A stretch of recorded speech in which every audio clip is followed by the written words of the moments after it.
Sorry about that. We are back here at Saul Gittleman Park for this JumboCast presentation of NESCAC Baseball. We've got another matchup, second leg of the doubleheader between the Tufts University Jumbos. Field for Colby. Up to bat now is the first baseman, Ryan Grace. My name is Jared Cohen. Took a commanding lead 5-0 in the previous game of the doubleheader. As that ball smoked right back up the middle by Grace. Sorry to interrupt, Gavin Brown. The 27 unanswered runs ended up 8-5 for Colby, so they've already won this series, taking the first two games. Bullpen. Silas Reed had an amazing game. Their job deep. The outfielders are doing their job. They subbed in on Friday night to they brought the game to 9-12. Would have been amazing there. 3-0 pitch. Came on late last year to really stake his claim as a misjudged it and over the head of the center fielder Fleckner. One run is in. Mary, who just continues to do nothing but hit the cover off the ball. Not sure what happened. Another run comes in to score. Yeah, just in the first inning here, the Mules are... As you say that, smoked again to center field. That one will drop. One run is in. Another runner stopping at third. Yet again, the Mules look like an unstoppable force.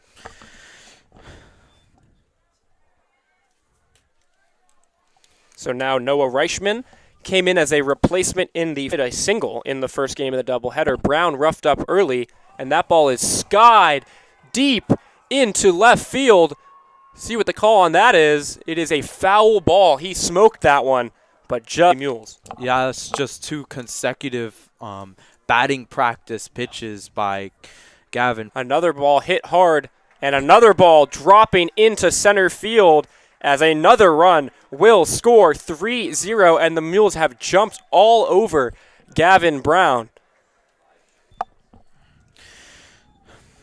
That Gavin Brown is not working the zone, not throwing junk. 5 Colby players have come to bat. 5 Colby players have recorded a base hit. They are 5 for 5 to start off the game, and it is 3-0. Brown will look to settle down if he can against the center fielder, Patrick McConnell. Uncharacteristic with this start of Gavin Brown, but Colby's offense is just 5.7 ERA. Now McConnell shown, so Brown looking to record his first out of the day. Brown delivers. Strike 3 swinging. Brown strikes out. Ethan Hillenberg will come up to the plate in the first game of the doubleheader. He struck out, grounded out, and flied out. Brown.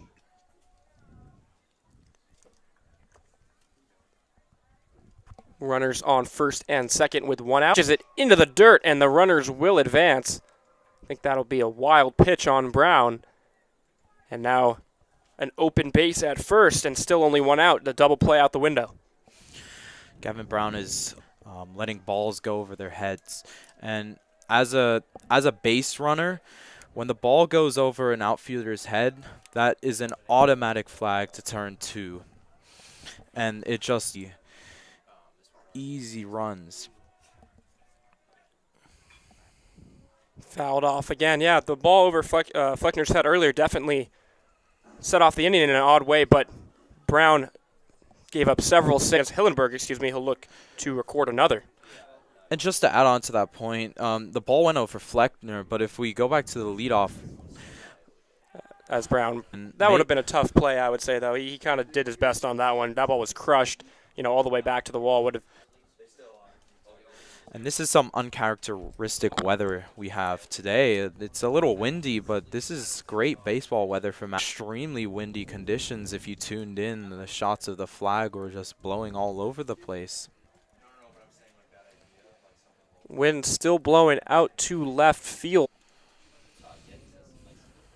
Shortstop Patrick Schrake at bat. He came into the first game today 3 straight at-bats and played a huge role in that rally that ended up giving the Mules the season. Patrick Schrake is definitely going to produce for the Mules offense. Brown loses control of that one, 1-2.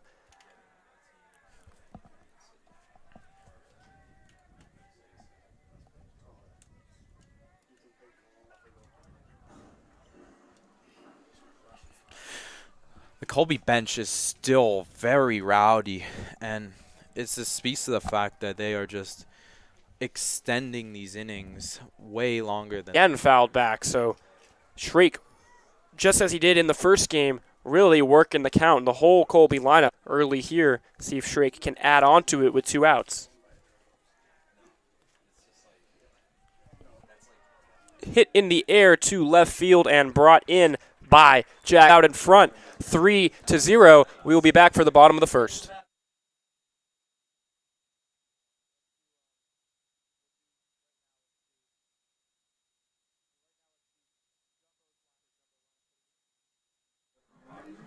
Okay, we are back now. Bottom of the first inning here at Sol Gittleman Park. We're going to run you through the lineup for the Tufts Jumbos and the defensive alignment. For third, the designated hitter, Ben Leonard. In the cleanup spot, Jackson Radell, the left fielder.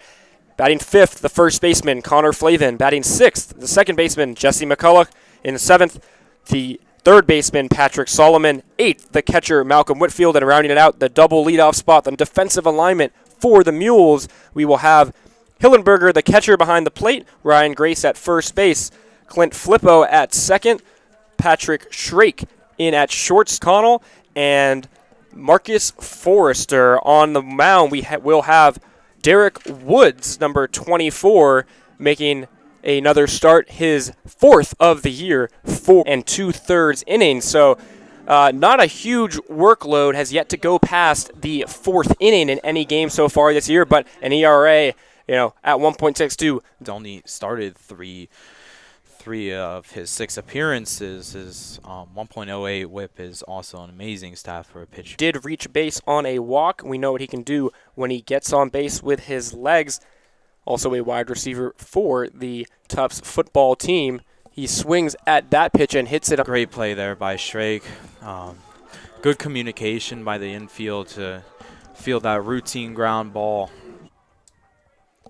Pena now. The freshman right fielder has done really nothing average and an OPS over 1,000, recorded 2 base hits in that game. Could not get any runs across in the final inning. Swings and misses right there, but he is a player that the Jumbos have relied on heavily this year. To really the top of the batting order, and it's proved dividends if he gets on base and brings in runs. That's just what the Jumbos need. As Pena, hits that one in the air to left field, brought in by the left fielder, Silva. The freshman talent just going off Pena is going to be crucial as the progress through the season. Ben Leonard, the game, he has not really hit the cover off the ball so far yet this year, but definitely a veteran of this team, and 45. Yeah, Ben Leonard is going to get much more looks here due to the injury of Owen McHugh. Options and finding which players are going to work out well in this batting order. Low, and Grace can't dig it out, so hard to tell. Could be an infield single, could be an error depending on the score. Definitely a low throw, but the jump 5 on the third baseman, Richman. Yeah, that was a relatively off throw. Seems a little phased by the turf. I don't know. At least he kept it in front of him, and Ben.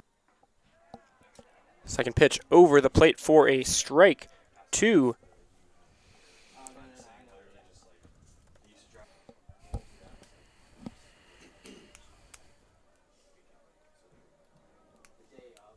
Swung on and missed on the 1. It's throwing off the Tufts pitchers, something we would love to see from Gavin Brown instead of at pull to the same side. Woods checked in on the runner at first, but no dice. 1-2 count now. Take that pitch high. 2-2. Yeah, Jackson Rydell's stance is something really, it allows them to reach those outside pitches that get thrown a lot in this league with the umpires calling the outside ball. Runner goes. What the call is? Strike 3, right down the middle. He wanted a ball, check swing. Sorry, looked like he might have hit the glove, but the runner will not advance a second. That is the third out in the inning, and we will be back for the top of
Grace as well, right down the middle. Had him turn away. Now 0-2. Second straight hitter. He's gone ahead 0-2 on, but unable to put Marcus Forrester away. Can he get Ryan Grace, who singled in his first at-bat, to strike out?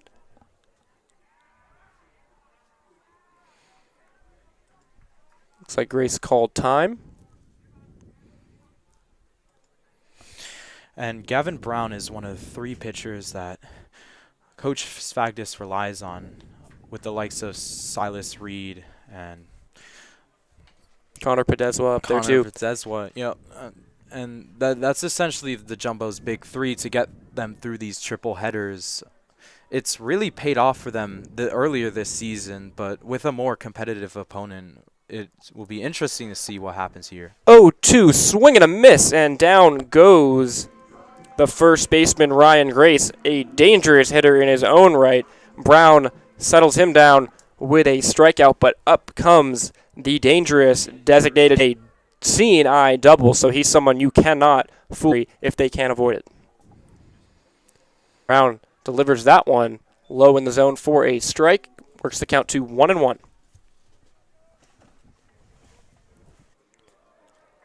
Just gets the outside corner. Palmieri stares back at the umpire. That strike might have been a little generous, but... Brown looking for back-to-back strikeouts. Just off the end of the bat, Palmieri fought it off. 9th home run of the season, leading the NESCAC in that category in the first game. His batting average up over 450 now on the season.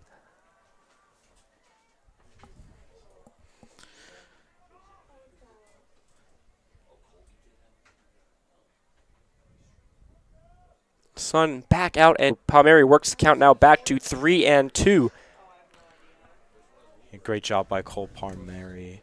He has a 470 batting average, with 3rd in the lineup as a catcher. Yeah, Palmieri, actually, Defensive Player of the Year award to the NESCAC, and the one he hit was an absolute bomb to left field. The dugout calling for a balk on Brown, but the runners will stay at first and second. Flippo at second. Seems like he's in Brown's head a little. 3-2 pitch. Won't happen. Throwing to second. Not going to get him. Yeah, at this point, it's on the batter at the plate and striking him out. Rely on pitching well and getting... Mile high there off the bat of Palmieri. He got that one right back to the left of that 370 sign. Maybe a foot shy of the warning track, but brought in. So Palmieri, always a threat to go deep, nearly does so right there, but a loud second out will bring up the left fielder, Tone. Really should be thanking his defense for that play. It was, with the pitch count at 50 in the top of the second inning. Only in the second inning. Can't imagine he'll make it through 5 today at this rate. Hopefully can get out of this inning without giving up any more runs. At the plate now, as in limited playing time this year. That ball framed, but just outside. 0-2 is now 1-2. Silva hitting 406, sends out there. Has a batting average of 400. He swings and misses 0-1-2. And Brown's pitch count getting up there. Will be back for the bottom of the second.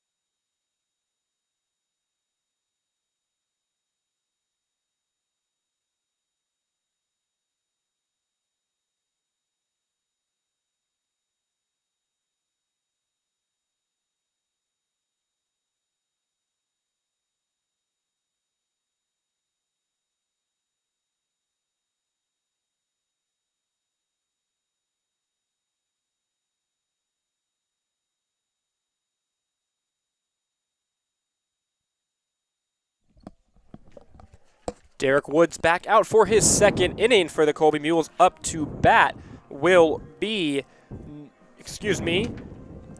Connor here against Woods as the Jumbos quickly down 3-0. Have yet to record a hit through 1. First pitch outside.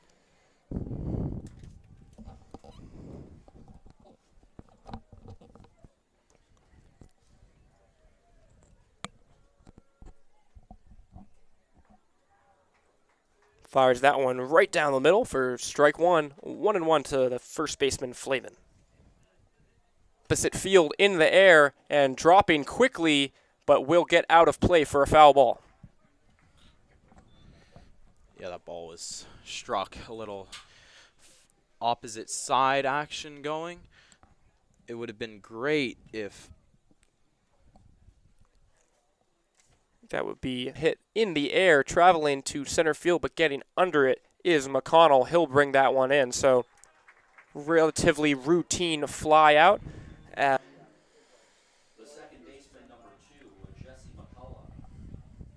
Woods isn't a guy who'll strike all too many hitters out, only 11 strikeouts in 16 2/3 innings, but owned by the second baseman and brought in by Flippo, so 2 flyouts to start the inning, and there we go. Woods pitching to contact. On his defense to make those great plays, and that's just good communication there by the second baseman. Jumbo's continuing to try to attack first pitch. Solomon 467, also a decent base stealer, 8 for 9 on the season, and I believe he quickly 0-2. I just want to point out that Derek Woods' pitch count is almost half the pitch count of Gavin Brown. Solomon stays alive.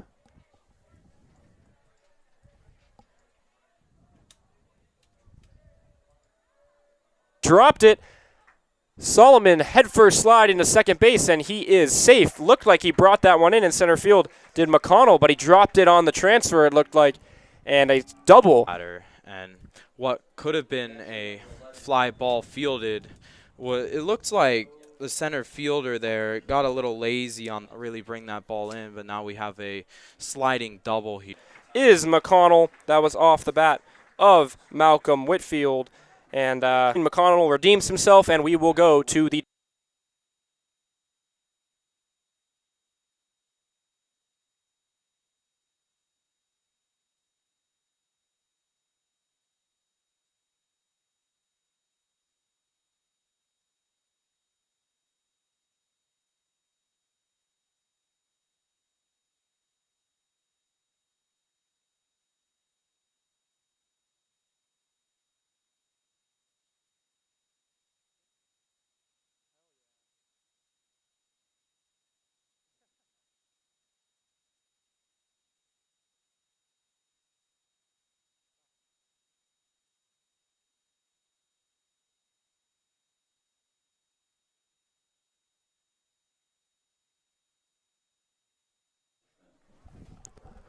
third baseman, Noah Richman, up to bat for Colby in the top of the third inning. He singled in his first at-bat.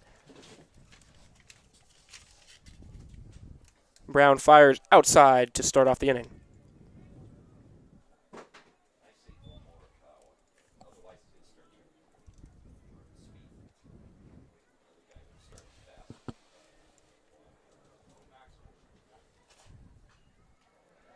Swinging and fouling back the second pitch, now 1-1.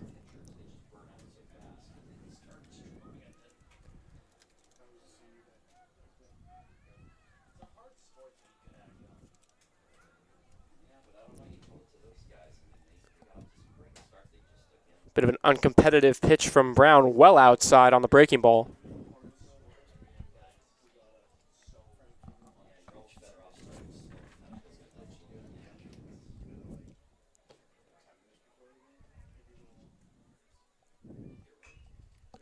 Fouled off yet again.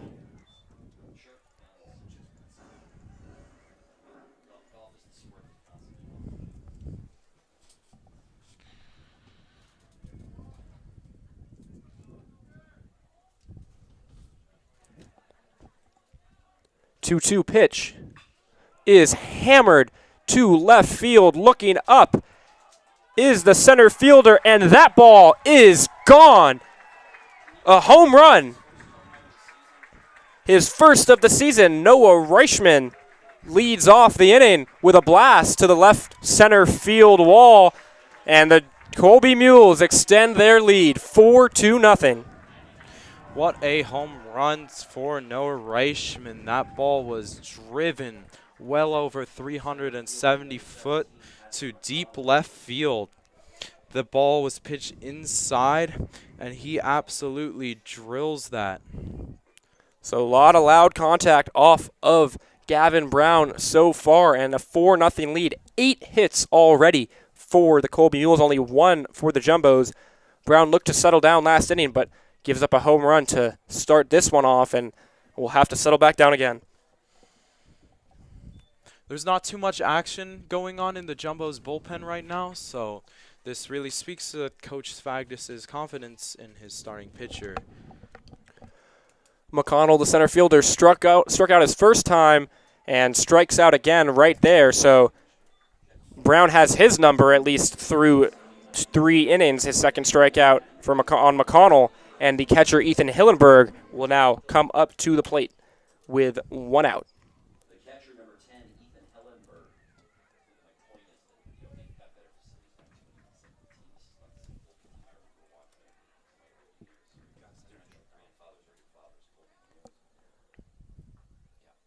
Brown fires that one in there, and looking at how this series has played out, it's really fair to look at how this Colby program has evolved over the years. They did not win they didn't have a season over 500 from 2001 to 2007. From 2001 to 2019, they only had 3 seasons over 500, but the last couple seasons they have been consistently at the top of the NESCAC, finished 3rd in each of the last 2 seasons, and now an offensive juggernaut. Has a strike in there, 2-1 now. This is a team that has really just, since COVID, become an entirely new program, and one that, when you look at this team in particular, essentially has 6 returning starters from the 2022 roster.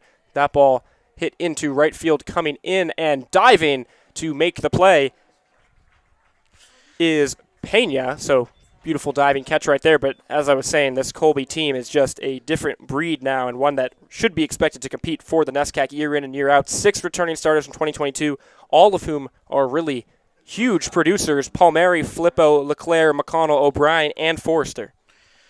Coach Jesse Woods has really transformed the program under his 6 seasons. It now seems like every player in this batting order has a batting average over 250. As a team this season, coming into game 1, Colby batting .354 as a team, a .984 OPS as a strike in there from Brown. If your best player has an OPS of .984, you're usually doing a pretty good job. To have a team OPS of .984 is almost unfathomable. And so we've seen that the last 2 days as the Colby put up 12 runs in the first game of this 3-game set, and then 8 runs earlier today, and already 4 through less than 3 innings today. They just keep on hitting as Patrick Shrake is in the box. 0-2. Just fights that one off the end of the bat, and that will drop for a single into right field. So a solid piece of hitting. 0-2 to stay alive and get on base is Patrick Shrake, his first hit of the game. Bit of an awkward hit. A good hit by Patrick Shrake, but an awkward bounce there on the field of the get. But Malachi Pena was able to field that and hold him to a second.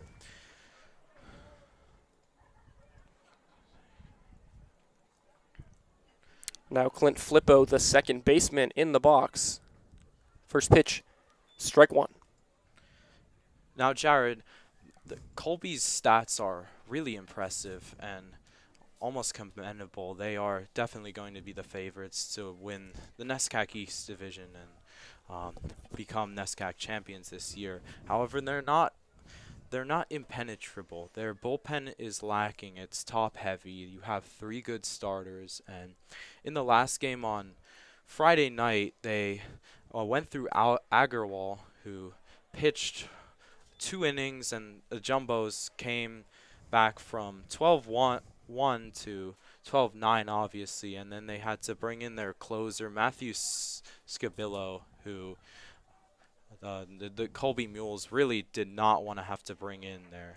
As Brown rings up Flippo for strike 3. He's had his strikeout stuff working today, regardless of the other results. Score off the solo shot is now 4-0, and we will be back for the bottom of the 3rd.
Back for the bottom of the third. The Jumbos have their work cut out for them, leading off the bottom of the third inning. The shortstop, Ozzie Fleischer, is swinging first pitch as the Jumbos have done so often this game and grounds out to the pitcher. Little flip to first base will get him, so not what the Jumbos are looking for to lead off the inning as they are behind 4-0 here today. Back to the top of the lineup and Henry Fleckner. Just too easy of an out there for a 3-1 by Derek Woods. His pitch count is at a staggering 26 in the third inning, so he could be going the distance pretty far. Definitely not a 9 innings, but... Yeah, coming into the third with 1 out, only 26 pitches thrown is quite impressive. The Jumbos just consistently swinging at the first pitch, but yet to find any results doing so. Fleckner takes that one for a strike. Comes back, swings to the second pitch, and grounds it up the middle. So there's a base hit for Fleckner, and once he gets on base, he can do damage with his legs. See if the Jumbos can get a rally going here with the hard-hitting Malachi Pena up to bat. The right fielder, number 28, Malachi Pena.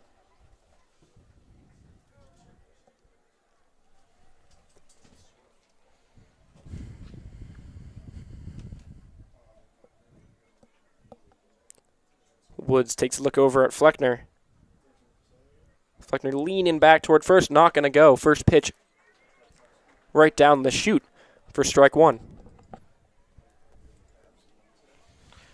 One of the reasons why Derek Woods has kept his pitch count low is because the first pitch is almost guaranteed to be a strike.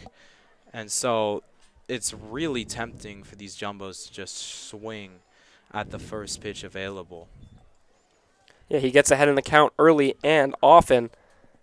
Jumbos have tried to take advantage of that, but so far have been unable to. That single from Fleckner, only their second of the game, the first being that double from Patrick Solomon off the glove of Patrick McConnell. Looking over to first is Woods. No dice on getting Fleckner. Fleckner won't be looking to run into an out here as the first or second base runner of the game for the Jumbos. Pena looks relaxed in the box. 0-2, however. Fleckner leans back towards first. The pitch, high.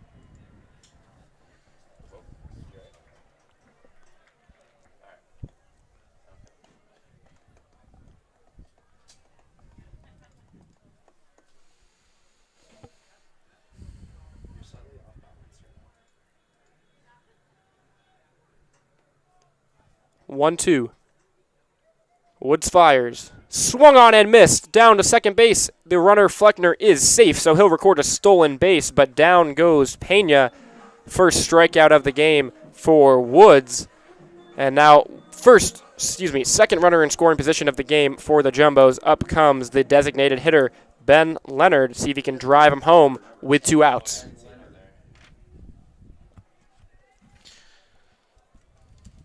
Ben Leonard is 0 for 1 today.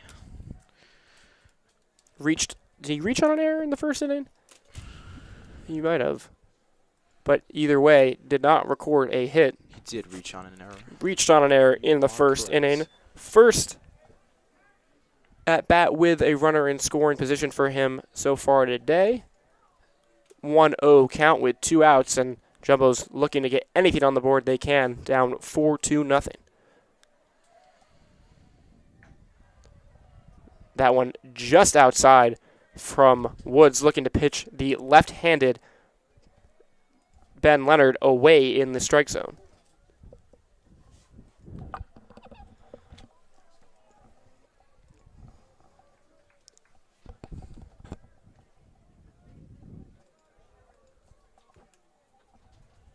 Two-0 pitch. Belted to center field, but playable, bending back towards the 400 sign and caught to end the inning by the center fielder McConnell. That one will do it for the third inning. One runner left on base, and we'll move on to the top of the fourth.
Fielder number 7, Marcus Forrester.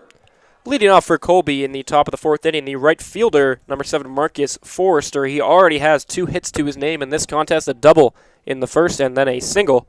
Swinging at the first pitch and fouling it off to the left side. He has been on a tear this season. Batting average now climbing up around 400 on the season, believe it or not. Second pitch low in the dirt. Forrester has started pretty much every year since 2022, started 12 games in 2021. His slugging percentage, on-base percentage, and batting average have increased every season that he has appeared for Colby, a guy pretty much straight line progress in terms of improving his game. He came in today on a 12-game hitting streak, extended that to 13, and cranks that one into center field, where Fleckner will settle under it and bring it in for the first out. That hitting streak has been extended. It was 12 going into Friday. It is now 14 with his 2 hits today. So one of the hottest hitters on the planet, and the Jumbos are lucky to get him out right there and bring up the first baseman Ryan Grace, who singled in the first inning and struck out in his second at-bat. It's a great play. Great player, Marcus Forrester, and his linear progress also explains why he bats the leadoff for this team. This is going to be a good test for Gavin Brown, and we may or may not see a mound visit as he progresses through the top of the lineup.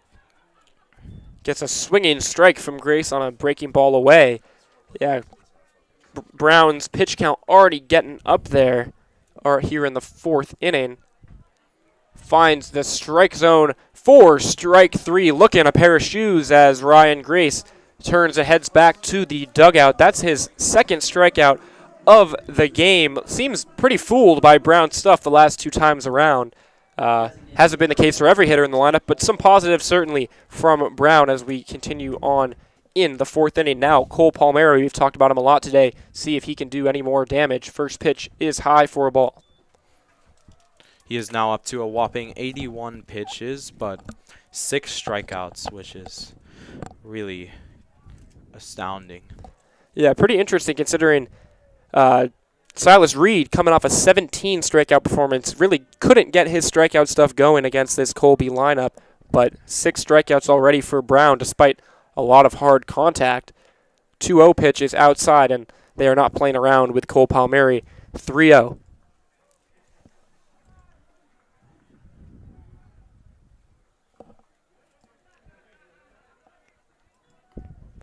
The 3-0 pitch right down the middle for strike 1. 3-1. Now, these strikeouts that Gavin Brown has been pitching do not come easy. They are after full counts, 2-2s. So here's another full count example. It's not, they haven't been these easy 1-2-3s, and the Colby batters are certainly more than aware of the pitches being thrown. Umpire rings up Palmieri. Strike 3. He tried to check his swing. Umpire says, no, sir. That's strike 3. Palmieri not happy about it. Not a guy who strikes out all too often. Not a guy who gets out all too often. But Brown records his 7th strikeout of the game to get the Jumbos out of the inning. We'll be back for the bottom of the 4th.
If you're just tuning in, this is a JumboCast presentation.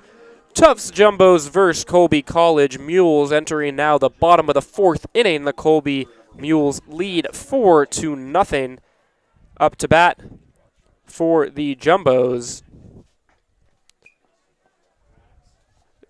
The left fielder, Jackson Rydell, he struck out in his first at bat, looking to get on base early in the inning as the Jumbos desperately need to string some offense together. Pitch is low and in the dirt.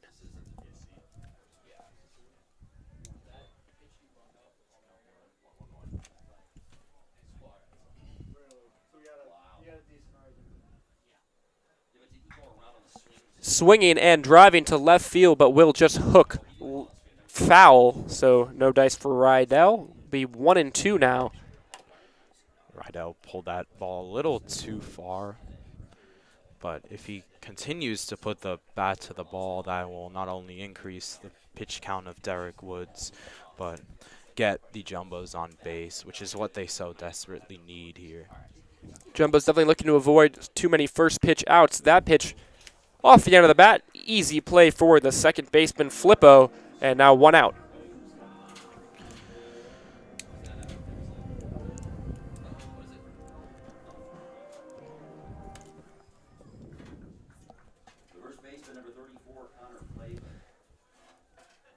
Connor Flavin, the first baseman, flied out in his first game today. Sorry, first at bat in today's game. Did hit a double in that first game earlier today, swinging first pitch and fouling back into the parking lot. There you go. Glass crashing.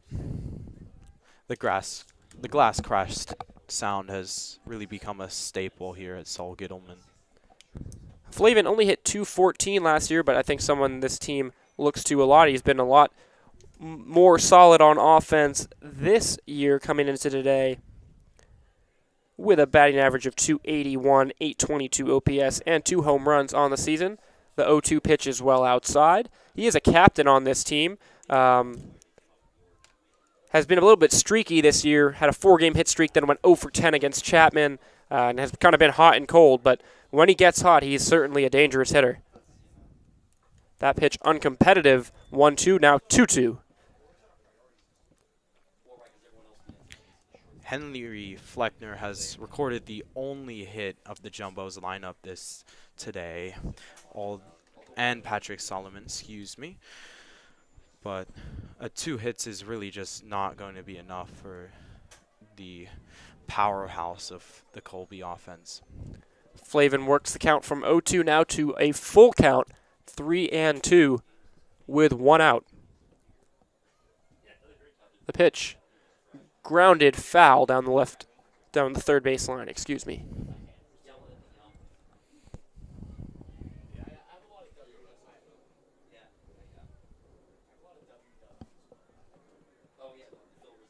We'll do it again, 3-2. Swung on and line to center field, straight to the center fielder, McConnell. And now 2 outs despite the solid contact from Connor Flavin. That will bring up the second baseman, Jesse McCullough. Now, although the Jumbos did get significant offense in the game last night on Friday in their 9-12 defeat to Colby, Jesse McCullough and Ozzie Fleischer were one of the reasons on the defense why the Jumbos couldn't make the plays. Rare first pitch ball from Woods. Certainly the defense did not help the Jumbos on Friday night, but they've been mostly solid today as Woods comes back with a strike to even the count.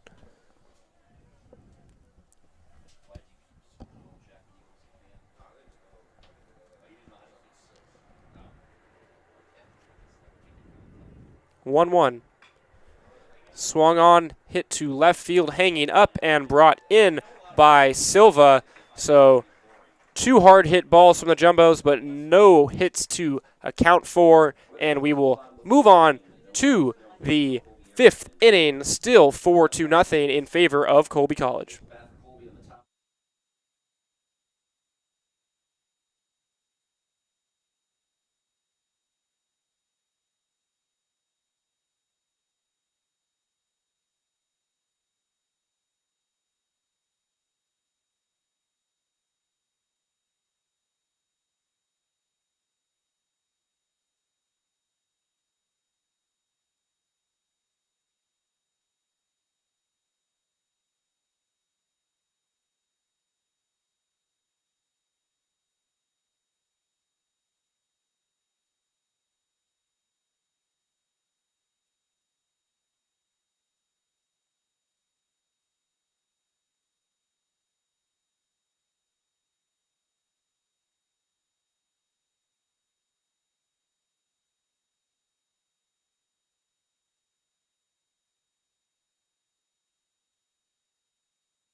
Up to bat in the top of the 5th inning, the left fielder Tony Silva. He singled in his first at bat, struck out in his second.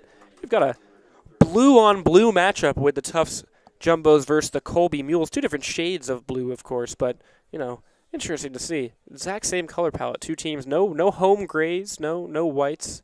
Two full blue uniforms as Brown fires well outside for ball 1. Always been a fan of the powder blue that the Jumbos rock, similar to Los Angeles Chargers. Yeah, the baby blue is really appealing color, especially on the baseball field, but I love to see them rock a brown uniform, with that being the secondary color of the Jumbos. That ball cranked, but well fouled left field. Got under that one a bit too much.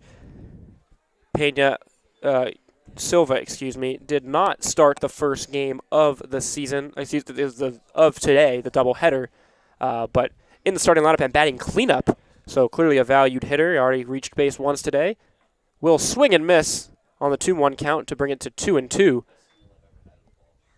As the dig back into the box, reset for the 2-2 pitch.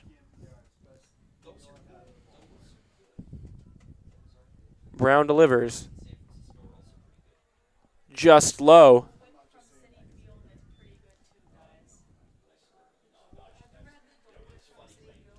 Now full count, 3-2. Brown fought off by Silva. Tony Silva is the sophomore out of Cranford, New Jersey. Not too far from my hometown, but in North Jersey. Some of our JumboCast broadcasters have other ideas about whether Central Jersey exists. Ball grounded on one hop, fielded by the shortstop Fleischer. He fired to first and got Silva at first base. So 1 out and a nice play by Fleischer.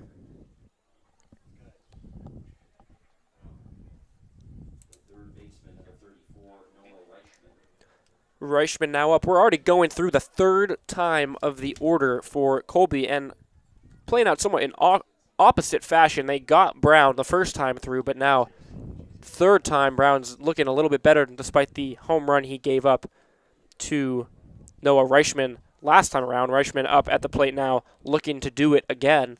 That was his first home run of the season. Coming into today, he had no home runs and 10 RBIs, but certainly a solid hitter off the bench. That one in there for a strike. 1-1.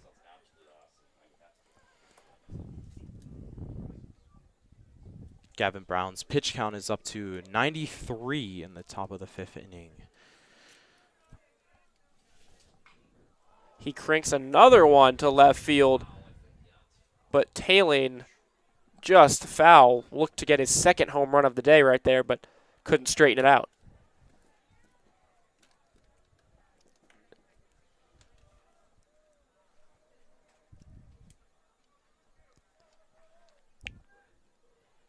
The left fielder, Jackson Rydell, is almost 5 feet from the warning track. Yeah, they're playing him deep to left field. Certainly know his power on the pull side. Saw it earlier today. Fouled that one off, and now 1-2. Wind really blowing in now.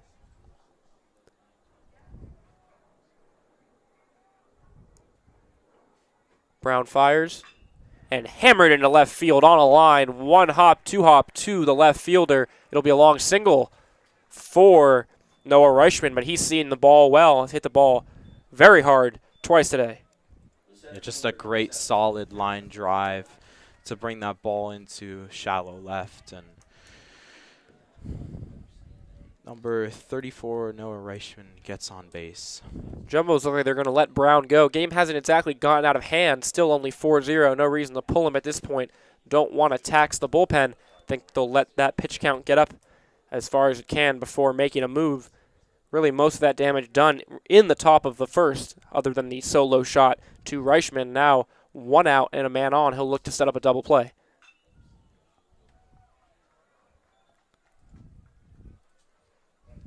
And even though the score is 4-0, Gavin Brown is still putting up large strikeout numbers, and whopping 7 strikeouts today already. And only 4 innings, which is great, and someone Coach Svagnus will rely on when it comes time for the playoffs.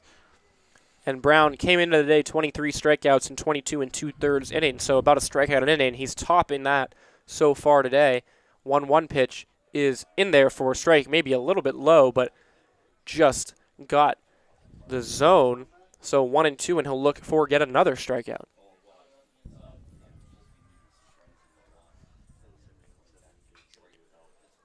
Won't get it there as that's fouled back into the parking lot.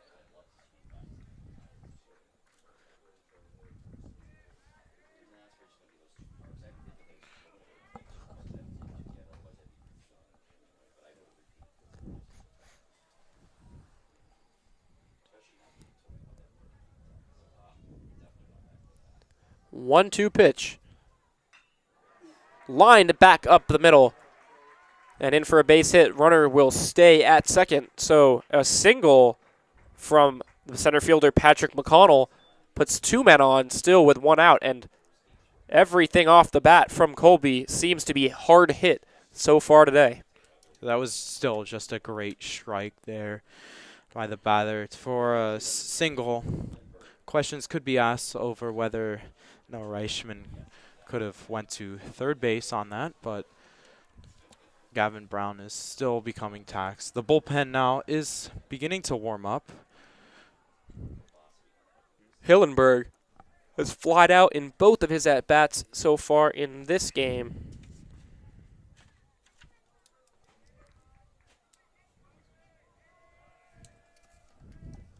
Gets behind 0-1. Brown desperately wants a double play ball to get out of this one. Fires inside for ball 1. Brown's pitch count over 100 on the day. But again, I think the Jumbos want him to get out of this inning if he can. Save the bullpen as much as possible. Misses the strike zone low to run the count 2-1. Yeah, and to that point about the coach Svagnus really using Brown to the greatest of abilities, we'll also begin to see some looks from the underclassmen, the freshmen, if Coach Svagnus is going to wave that white flag. Yeah, Brown now count is 3-1. He might be tiring a bit. Have to wonder if the coaching staff will come out. Going to get a mound visit here. Could just be a tactic to buy some time, maybe set him up, get through this at-bat. But certainly, Brown is not long for this one.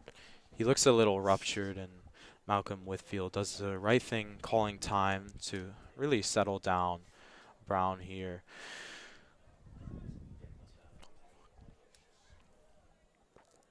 Meeting continuing at the mound. Umpire telling him to hurry it up.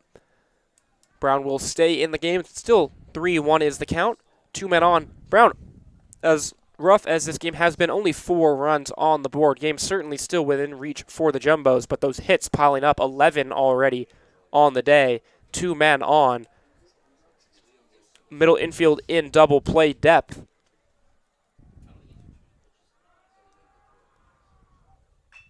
And he might get it right there. 6, 4, 3, and it's in the dirt. Bounced behind the first baseman, Flavin. A run will come in, and it is 5-0 on what could have been a double play for the Jumbos. Turns into an error on the second baseman, McCullough, and one more run comes in, making it 5-0. Great link up there by Fleischer to McCullough, but McCullough's throw was a little errant, and the first baseman, Connor Flavin, could just not quite squeeze the glove with this turf field. Unfortunately, it leads to a double there. Popped up the bunt attempts, so we'll be 0-1. I think that will go as an error.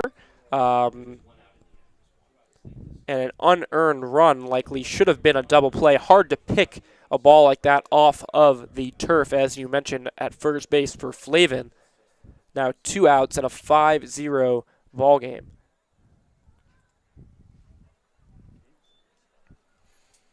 First error of the day for the Jumbos. 0-1 pitch.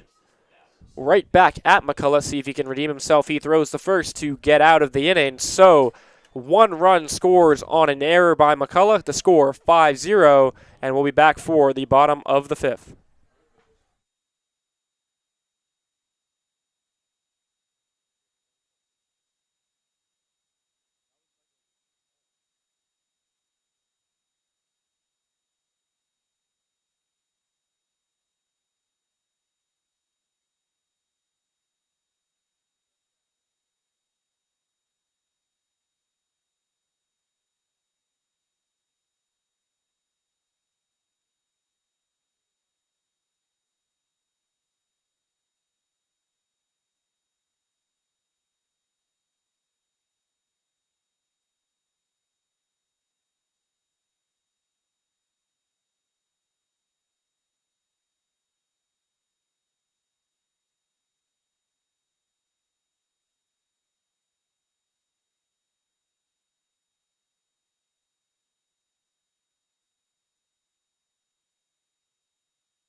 The third baseman, Patrick Solomon, leading off the bottom of the 5th inning for the Tufts Jumbos. Lead keeps growing for Colby. That ball inside, hit him on the jersey. He'll take first base on a hit by pitch. Just grazed the letters of Patrick Solomon here. But Derek Woods' pitch count is only at 51, which is averaging only 10 pitches an inning. Jumbo's still working their way through the lineup for only the second time to this game. Only 2 hits and 1 error have got them on base so far. Catcher Malcolm Whitfield now at the plate with Patrick Solomon at first base.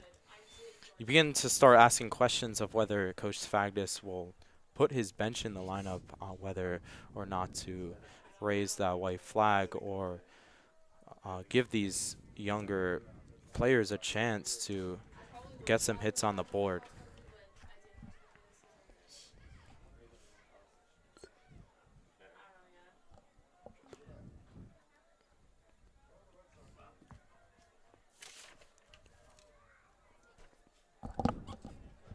The 1-1. High for ball 2.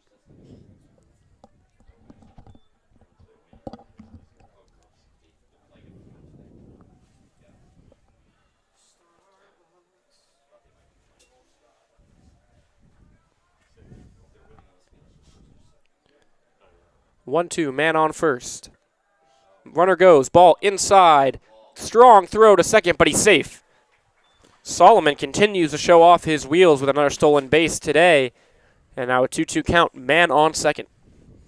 Yeah, the catcher would have had the runner there if the throw was on the target, but second baseman had to jump up in the air to prevent that from heading into center field. Solomon now takes a big lead at second. Whitfield fouls it off. And while the Jumbos haven't been able to produce many hits this game, the base running has remained solid, and every runner that has gotten on base has put themselves in a chance to score. Whitfield swings so hard that the bat comes out of his hands. That is strike 3. Don't see that one every day. Another strikeout for Woods, and up comes, Ozzie Fleischer, the shortstop. He grounded out in his first at-bat, and he's looking to driving a run with a man on second. And while Malcolm Whitfield wasn't able to slide on base, the bat slid right out of his hands. Checking on the runner Solomon at second, but he'll deliver to home. Low for a ball.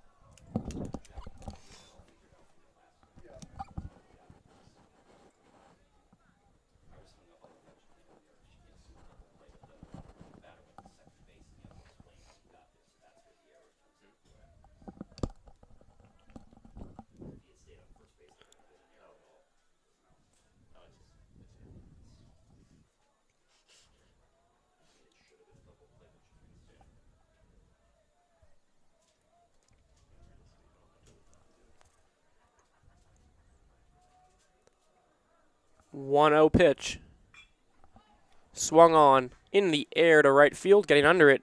Marcus Forrester. Solomon feigned the tag at second base, but he'll remain exactly where he is. And so now 2 outs, and the runner on might not mean much for the Jumbos unless they can string some hits together. The pitch count is still at 57 in the bottom of the fifth.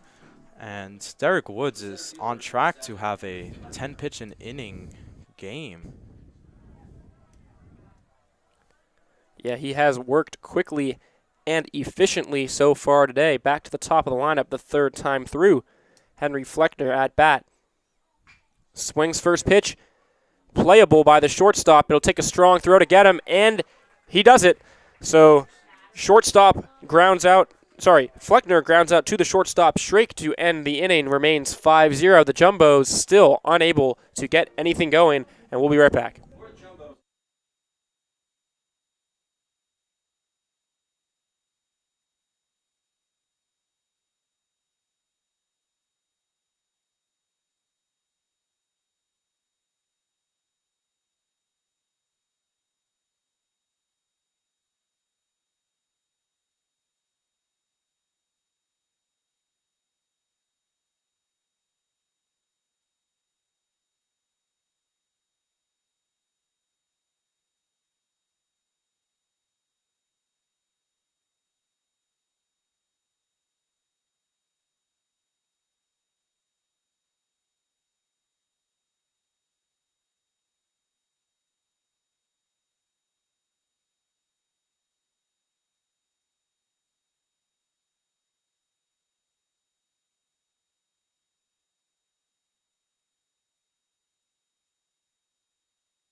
Got a pitching change for the Jumbos after 109 pitches. Gavin Brown is done for the day. His final line, 4 runs in 5 innings. He got, I believe, 7 strikeouts. That's correct. 7 strikeouts, gave up a home run, 2 doubles, and 11 hits.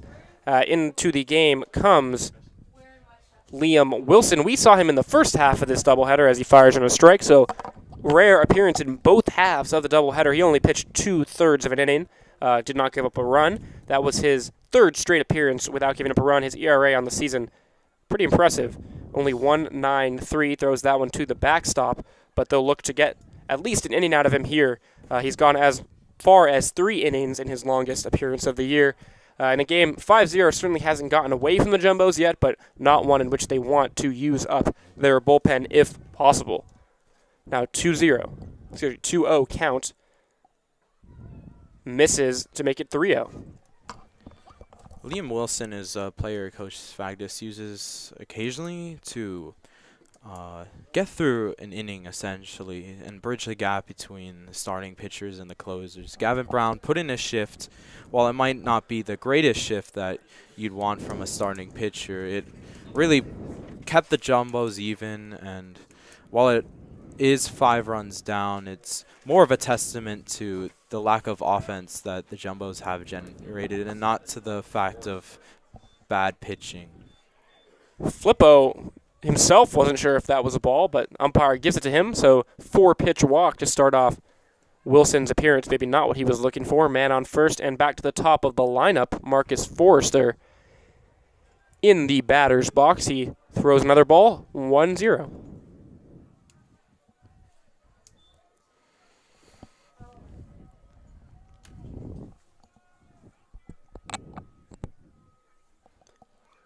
One-0 pitch from Wilson.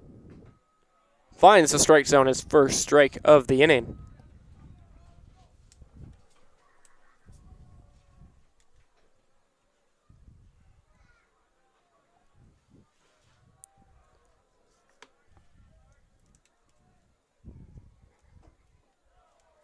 Low in the dirt.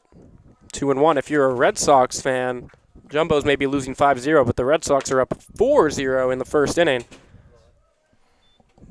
They probably will blow it if this season is any lesson so far, but you know, one can have hope, and one can have hope the Jumbos will come back from this 5-0 lead. Wilson checks over to first, no avail. Yeah, serious lack of confidence in Boston sports from many of the fans around here. I myself, I'm not into the team, but enjoy being around angry Boston sports fans. Just catches the inside corner there to even the count at 2-2, and now Wilson will look to put away Forrester and record the first out of the inning.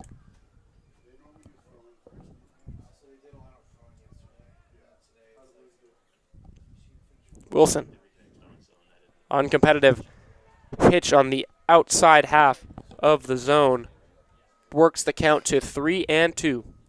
The intention was there for that nice outside pitch hooking the zone, but a little too much of a release there. And not tempting enough to get Forrester to chase. Not a guy who strikes out too much. That one outside yet again, so he's walked the first 2 batters he's seen, and now 2-man on first and second. With the middle of the order coming up, here is Ryan Grace. He struck out each of his last 2 at-bats and looked pretty confused at the plate while doing so, but that's not what we have come to expect from him, a hitter who is consistently one of the most solid on this team. Was on the All-NESCAC second team last year after he hit .350 with 4 home runs and 33 RBIs. He will strike out a decent amount, though, 31 times last year. Only 10 coming into this weekend, however, even with walks and strikeouts, so he'll look to do what he can with 2 men on and no out.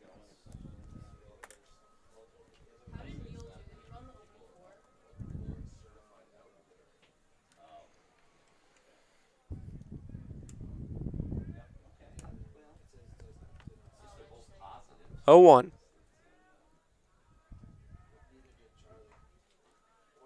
Whitfield tried to frame it, but off the plate it was 1-1. Grace is a junior out of Concord, Massachusetts. A lot of players on the Colby roster are also from Massachusetts and the greater Boston area, and significant amount of Colby fans in attendance, especially with their great record on the road. Grace goes fishing at 1 on the outside corner of the plate and fouls it off the third base line. So Wilson's got 2 strikes on Grace, who's already struck out twice today. He can put him away. That'll set him up for a double play to get out of the inning potentially, but with the dangerous Cole Palmieri lurking on deck.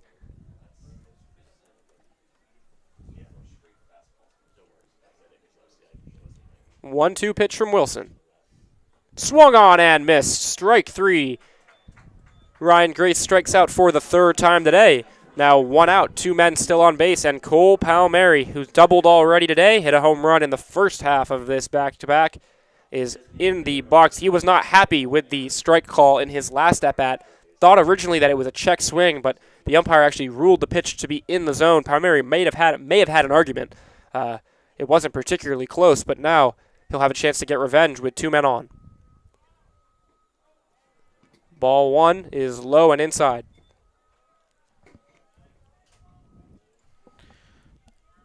Malcolm Whitfield has done a great job of preventing any errant pitches from going behind him, and also prevents the Colby base runners from advancing on base.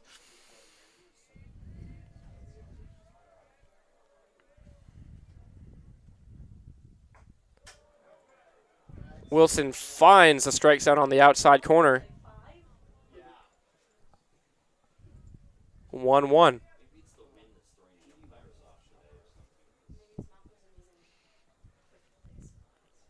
The pitch looked more like framed rather than actually in the zone. Maybe a generous call again. Hopefully Palmieri doesn't take it out on the ball. That one inside, now 2-1.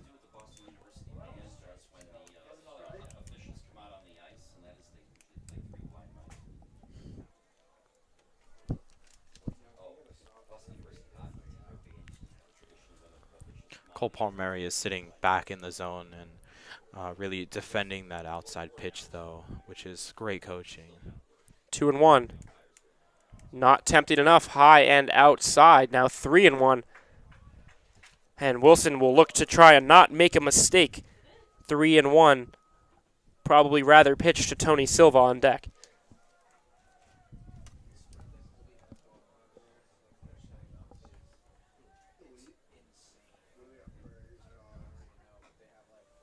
That one just outside. He won't get the call this time, and so Wilson, having some trouble with command, will load the bases. All 3 reached via the free pass, and now the bases loaded for the left fielder, Tony Silva. Yeah, this is just not the situation. Coach Svagdis wants his fielders in with bases loaded. It's going to bring the infield in and create the opportunity for the man in blue, not to be confused with Thiago Silva, to drive in or head into the box. Swinging first pitch, but directly at McCullough. He'll turn and throw to Fleischer. 6-4-6-3, excuse me, for the double play. And Wilson turns a quick one to get out of it. So bases loaded, but no runs score. The Jumbos will keep the score at 5-0. And a much-needed double play there for the Jumbos.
Malachi Pena up to bat, his 3rd at-bat of the day. Flied out and struck out in his 2 at-bats so far.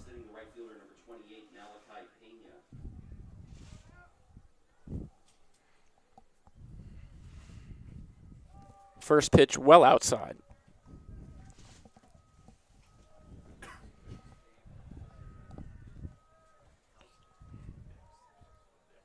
Now this may be the inning we asked the question, will Derek Woods finally become phased of the deep Tufts batting order? Yeah, he's made a Tufts lineup that usually is pretty solid look Nothing of the sort today. 4 scoreless innings so far. Only 2 strikeouts, only 2 hits allowed, though. That pitch hit it in the center field by Pena. Comfortably under it is McConnell for the first out, and that's what we've seen a lot of so far today. Swinging early in the count and easy outs for the Colby defense. Exactly, Jared. It's a great hit by Malachi Pena, but the center fielder was simply right there, and it speaks to the fact that Colby has just been in the right positions at the right times. Leonard, the DH, up to bat. He reached on an error his first time around and then flied out. First pitch strike in there yet again as Woods continues to pound the zone early in the count.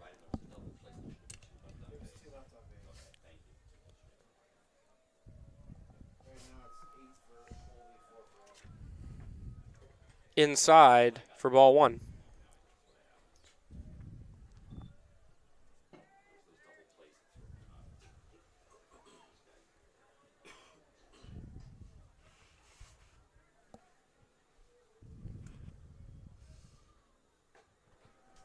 Two and 1.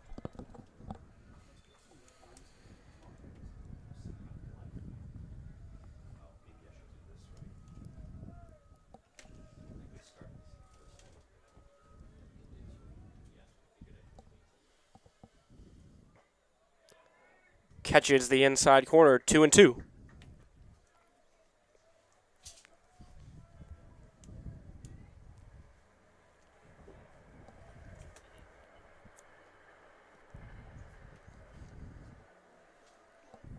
Two pitch. Grounded to the second baseman. Flippo flips over to first. And that's 2 outs. It's a routine play by Flippo there to make the play to first for 43. What I will notice about these games is the batting counts of the batters really fluctuates. On Friday, every single one of the batters of the Jumbos brought the count up to full and kept fouling it off. So there were these 3-2 full count situations with the bases loaded, which had put great pressure on the pitcher and the rest of the defense. As that one bounced right back to Woods, flipped on to first. And another clean inning for Woods. He is now through 6 scoreless and a pitch count under 70. He's been rolling. Now you talk about the early and late count decisions from the Jumbos. Well, when a pitcher like Woods is pounding the zone like he is, you have to swing. And at 70 pitches through 6, he's doing a great job. We'll be back for the top of the 7th.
Another pitching change for the Jumbos. In for Liam Wilson comes the sophomore Charlie Biskupiak from Canton, Connecticut. He comes into today 9 2/3 innings pitched, 5 strikeouts, 1 walk, 3 earned runs for an ERA of 2.79. Also replacing Jesse McCulloch at second base will be number 4, Ian Robertson, the freshman. That first pitch is absolutely hammered out to left field. A home run, and a monster one at that from Noah Richman, his second of the day. And Lord, was that one crushed. Yeah, 21 is really able to pitch batting practice for the Colby Mules. First pitch just absolutely drilled. I would say 450 dead center, but that was 450 dead left field. I'm hearing an exit velocity over 100 miles an hour on that one. He cranked that one, the wind blowing in that direction, and that's a big man with a lot of power. His first 2 home runs of the season, both coming today, so not a good start for Biskupiak as the score now 6-0.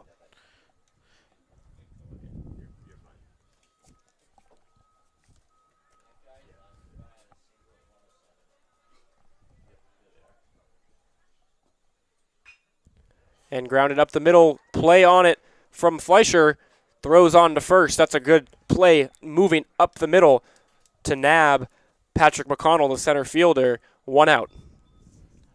And that's one of the routine plays that Ozzie Fleischer turns these singles into routine plays by getting to the ball. That ball could have been a line drive and split the defense, but Fleischer was there, and Coach Svagdis is really thankful for that.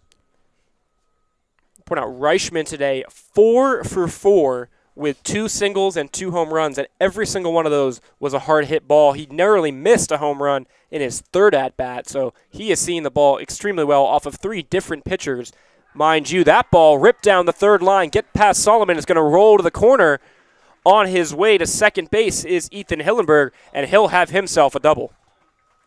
Just a great stand-up double by grazing the line of the third base line, and will definitely ruffle a few feathers of the Tufts pitcher, Biskupiak. And Hillenberg had been scuffling a little bit today, his first knock, and a nice one at that, hard hit down the third base line. That will bring up the shortstop, Patrick Schrake.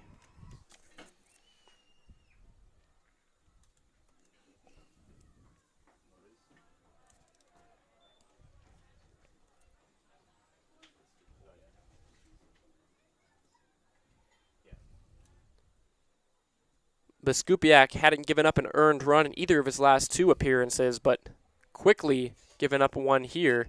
And maybe another if that one gets over the head of Fleischer, which it does. Runner rounds third, heading for home. Cutoff, going to go to second. Safe at second base, safe at home plate. And a double from Patrick Schrake brings home another run. This Colby offense is just a well-oiled machine, and it is 7-0 on 14 hits for the Mules. Yeah, just absolute perfection of base running by the Mules. What Tufts was doing is running a fake play by pretending they were turning 4, but that throw is just not in time. So still only 1 out in the inning. A mound visit for Biskupiak. Gabe Fitzgerald, the freshman, warming in the pen. Maybe buying some time here. Certainly has not been an ideal start for Biskupiak. Umpire beckoning the duo back to their spots. Yeah, Malcolm Whitfield is not only buying time for his pitcher, but still settling down the nerves. And it looks like we have a mound visit here, and this might be it for Biskupiak. So Biskupiak's day is a short one. He comes in and quickly gives up 2 runs, records 1 out, and will be replaced momentarily. We will be right back.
Into the game for the Jumbos, the pitcher, freshman Gabe Fitzgerald, standing 6'4" from North Andover, Mass. Has had a rough go of it so far this year. 5 innings pitched, 5 earned runs, and only 1 strikeout.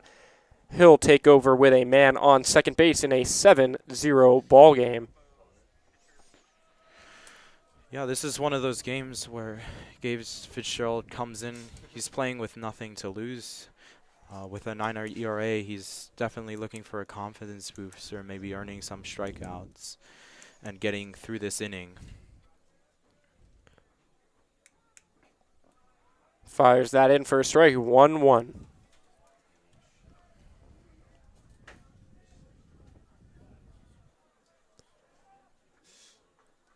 Flippo so far today, 1 for 2 with a strikeout and a walk. He's left 1 on base, and he'll look to drive in another. That ball in the dirt, 2-1. Yeah, another great stop there by Malcolm Whitfield, keeping the base runners even.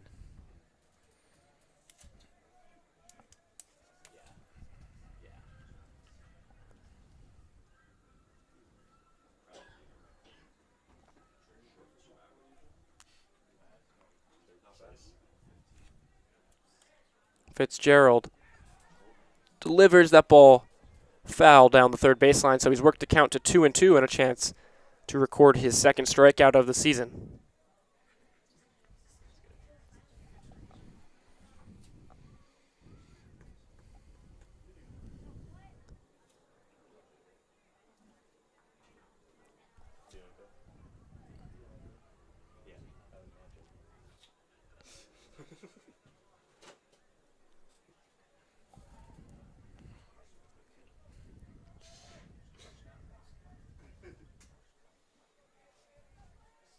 Fitzgerald's got a bit of a lean forward early in his windup.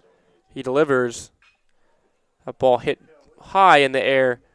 Under it, center fielder Fleckner, he'll bring it in and fire back to the infield. That's 2 outs now in the inning.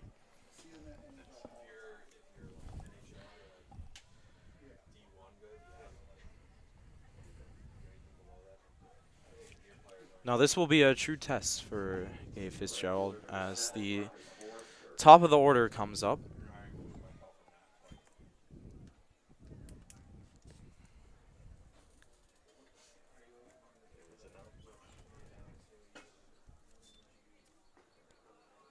Finds the corner for a strike to the leadoff hitter, Forrester.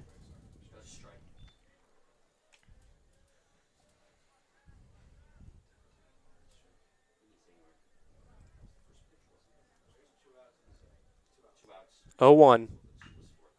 Hit a mile in the air. Should be playable for the left fielder. Called off by Henry Fleckner. He'll bring it in, and that's the end of the top of the 7th inning. Fortunately, 2 more runs come across to score for the Jumbos. They'll have a chance in the bottom of the 7th to try to work their way back.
Bottom of the 7th here at Saul Gittleman Park. Jumbos back up to bat in a 7-0 ball game. It will be Connor Flavin, the first baseman, leading off the inning, followed by Ian Robertson in at second base for Jesse McCullough, and the third baseman Patrick Solomon. Still only 2 hits on the day for the Jumbos. And looks like a little confusion on the mound, maybe with the traditional way in which Colby calls their pitches via a wristband. Possible the pitcher had on the incorrect wristband. That would be kind of funny if the catcher was calling plays the third baseman. That's probably why the third baseman called time. Woods back out for his 7th inning, and he has been rolling so far, as we've talked about. Yeah, it's just such an amazing 70 pitch count for the top of the 7th, that is. Yeah, if he can get through this one quickly, could even give him a shot at 8 innings, still 30 pitches to go to 100. That ball grounded to the shortstop Shrake, a long throw. Can the first baseman hold the bag? He cannot, so an infield single for Connor Flavin, and the Jumbos have finally recorded their 3rd hit of the night. Yeah, just a little errant throw there by Noah Richman. And if the first baseman was able to get that throw earlier, he would have been able to squeeze the glove and bring it down to the right place.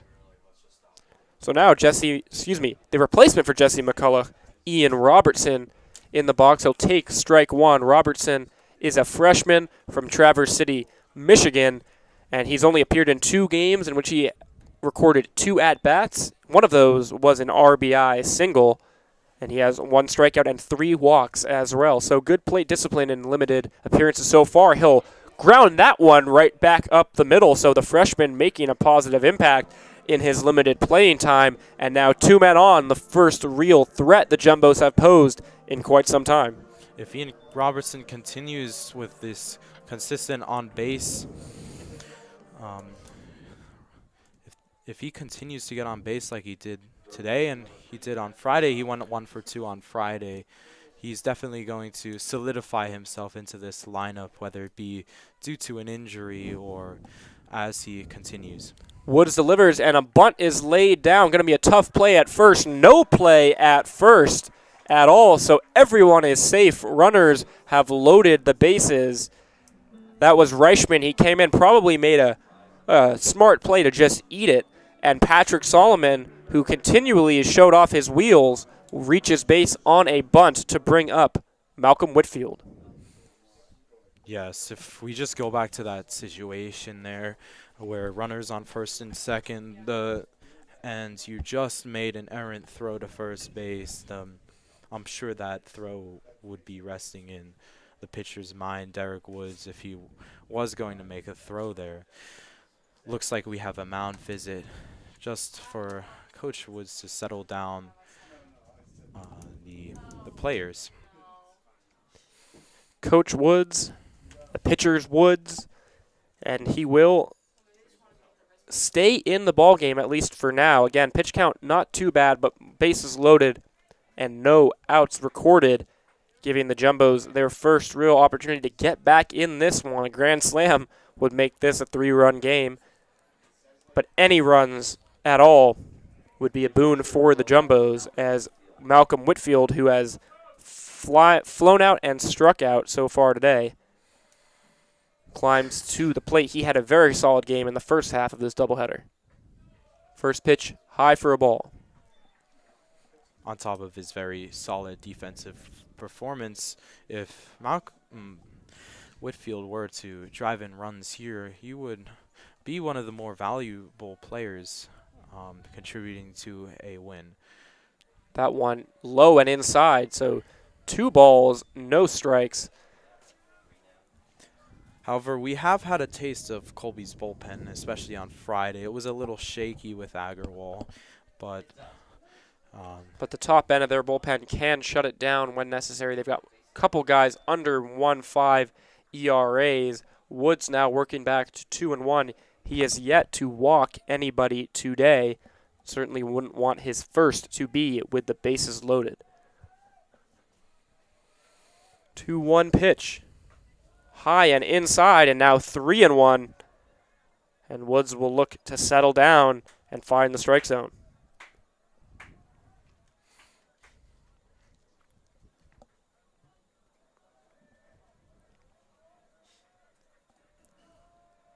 3-1. Ripped back up the middle. Playable, yes. Flip to second, but no dice on the transfer. Safe everywhere, and a run will score. Bit of a topper from Whitfield off the end of the bat. Just made it back up the middle. A valiant effort by Shrake, but no way to get a runner at second there. And the bases will remain loaded. First run of the game comes across to score, and here is Fleischer. Same situation, bases loaded, no outs, and he'll look to add on. Jumbos will certainly be feeling good by getting on the board, but Patrick Shrake. In the air to left, excuse me, and dropping for a base hit. One run is in. They'll hold at third base, so the line is moving. A single from Ozzie Fleischer, and the Jumbos have some life here in the bottom of the 7th inning. Bases remain loaded, no out. Now Derek Woods is looking around, looking at the bench, looking at the runners. He might become phased, and this will be truly the real first test of the game. 7 innings in, which is crazy. First pitch lofted over the plate for a strike. Fleckner did single in his last at-bat after flying out in his first. He's 1 for 3 on the night. Fly out, ground out, and a single. 0-1 pitch. Fouled off.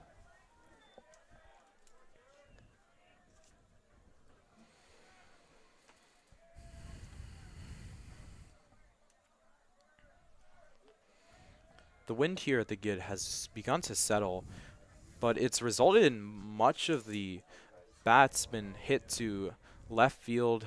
Much of the home runs, the only home runs were hit deep in Fleckner, left sorry, field. excuse me, swings and misses 0-2, so goes down quickly, his first out of the inning, but bases will remain loaded for Malachi Pena, who might be due for a hit. Flied out twice and struck out once today, as the Jumbos, one of their leading hitters coming into today, second in batting average, tied for first in home runs, first in RBIs. They're definitely looking for him to come through in a big spot like this. He swings first pitch, and that one will be well out of play for a foul ball.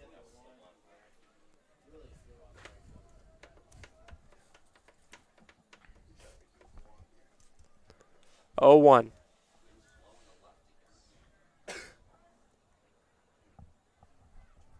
Woods steps on the rubber. They're leaving him in.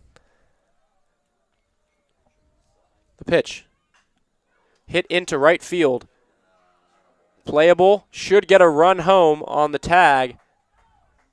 It will do so. So runner on second advances to third. Runner on third comes home to score on the sacrifice fly to right field from Malachi Pena. And the Jumbos have at least gotten on the board and then some. The score is now 7-3. One runner remains on base with 2 outs, and up to bat, the DH Ben Leonard. Just a great sacrifice fly by Malachi Pena, and looks like it will be the end of Derek Woods' day here. So Woods delivered a sterling first 6 innings, but his adventure in the 7th took a turn. 3 runs on the board. That will be it for him, and we will be back in a few minutes once the pitching change is complete.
first pitching change of this game for the Colby College Mules. Out is Woods, and in is the junior from the Windward School and from L.A., Zach Laurie.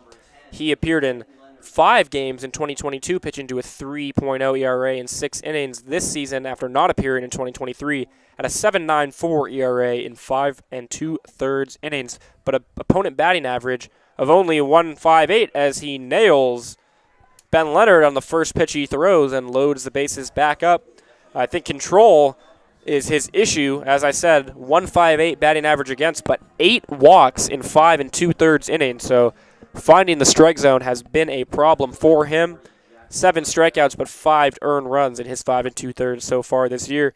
And up to bat comes Jackson Rydell, the left fielder. Yeah, and even with the 7.94 ERA, Laurie has been 4-1, in his appearances, which either speaks to the fact that the other pitching staff on Colby College is just impeccable, as we saw that clinic put on by Derek Woods. But Colby, yeah, they've won 4 of the 5 games he's appeared in, but his record only reflects 1-0 in those 5 games. But again, this is a team, they win a lot, and he's definitely been a part of that. The 1-1 pitch now outside.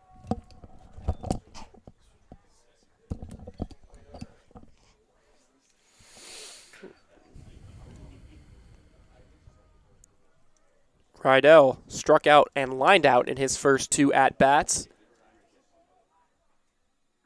Be a good time for a grand slam.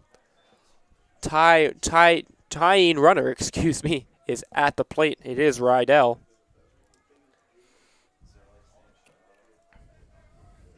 And now 3-1, and the control issues that Laurie has had are coming back into play. Ball 4. So he hits a runner, he hits a batter, and he walks a batter in his first 2 appearances. And now 7-4 is the score with 2 outs. You have to wonder the choice to go to a pitcher with control issues and men on base. We're already seeing a mound visit. After 2 walks, if I were Coach Woods, I would be making a mound visit here. You have the go-ahead run now at home plate batting, so if a grand slam were to happen, this would be very heartbreaking for Colby College. So a quick appearance for Laurie. He comes in, he hits a batter, he walks a batter, and that will be his day. We're still in the bottom of the 7th inning. Pitching change yet again. We'll be back in just a moment.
So after Colby went 6 innings without a pitching change, we've got 2 in the same inning. In comes Ryan Greco, the junior from Andover, Mass., standing 6'3", 210 pounds. We saw him already today in the first half of this doubleheader. He recorded the final 4 outs for the Colby College Mules. This will be his 10th appearance of the year. Coming into that game, he had recorded 18 innings, 18 strikeouts, 3 walks, and an ERA of 1.5. He actually went 5 innings in a game against Augustana earlier this year, so someone who could give them length out of the pen, probably why you're seeing him for a second time today, but also one of Colby's most trusted relief options out of the pen. Wonder if they wanted to avoid using him if possible, and why he didn't come in at the start of this inning before the Jumbos started threatening. Bases are loaded. Yeah, and while that might be a question for Coach Wood's questionable coaching decision, to put it that way, Ryan Greco is one of the most reliable relievers on this roster here with a 1.5 ERA listed, will go down. That ball hit out to right field and just gets out of play down the first baseline, so that'll bring the count to 1-2. Greco has strikeout stuff, 18 strikeouts in 18 innings, as I mentioned, coming into today. But Connor Flavin, a dangerous hitter in his own right, at the plate. And now 1-2 with the bases loaded. As you mentioned, a grand slam would give the Jumbos the lead. An out would end the inning, and we move on to the 8th. 1-2. Strike 3 called. And Greco gets out of the jam, comes out of the pen and does his job. The score now 7-4 after the Jumbos score 4 runs in the bottom of the 7th, and we'll be back for the top of the 8th.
Leading off for Colby, the first baseman, Ryan Grace. Swinging at the first pitch, grounding foul down the right side. Grace has struck out 3 times today, so looking to avoid a golden sombrero. I think 4 is a golden sombrero, or is 3, one of the 2. Either way, he's looking to avoid striking out for the 4th time today in a game that's been pretty successful overall for the Mules. Fitzgerald remains on the mound. And that ball ripped a diving play, but gets by the first baseman, Flavin. And Grace will reach base for the 2nd time today, bringing up Cole Palmieri. Yeah, just a great drive by Ryan Grace, giving the right fielders some action here today, especially with the wind blowing us left. Just missed the glove of Connor Flavin. First pitch outside for a ball.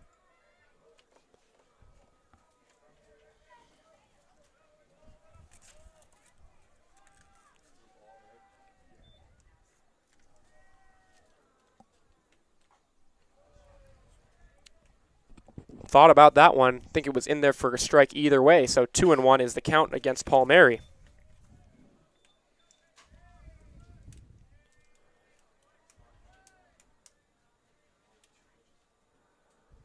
2-1 pitch. Swung on and on the ground through the left side of the infield. Palmieri keeps on hitting. Hard to keep him off base, and now no outs and 2 men on. So just as the Jumbos answer, the Colby Mules are poised to respond yet again.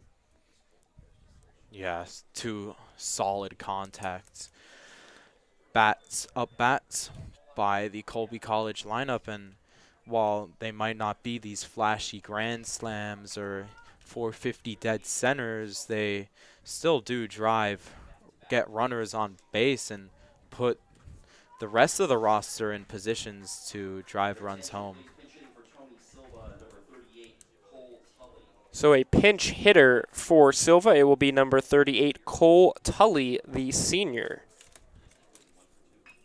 He swings at the first pitch, and that one looks like it's heading for the gap. It will fall in front of the center fielder, Fleckner, and he will load the bases. A bit of an odd play. That ball hung up just a little bit. Looked like he was heading for the gap, but hung up long enough that they had to see whether Fleckner could make the catch or not. So everyone moves up one base, and now the bases are loaded. And look who is coming up to bat.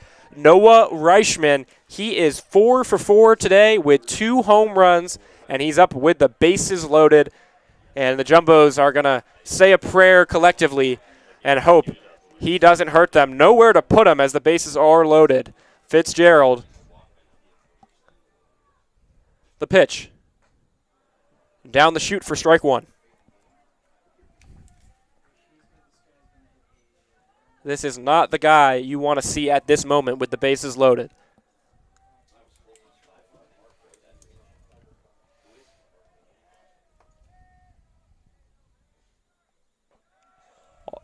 Ball in the dirt, almost gets away from Whitfield, but strong play to hold on to it. Yeah, if we go back to that hit by number 38, Cole Tully, it was a questionable decision whether or not to send number 44, Ryan Grace, home to home plate because he may or may not have made it in time. The pitch, outside, 2-1. And even with the bases loaded, I think Fitzgerald does not want to tempt fate and put a ball in the way of Noah Richman. Yeah, Fitzgerald is taking no chances here. Every single one of these pitches has been in the outside zone. Now 2-1.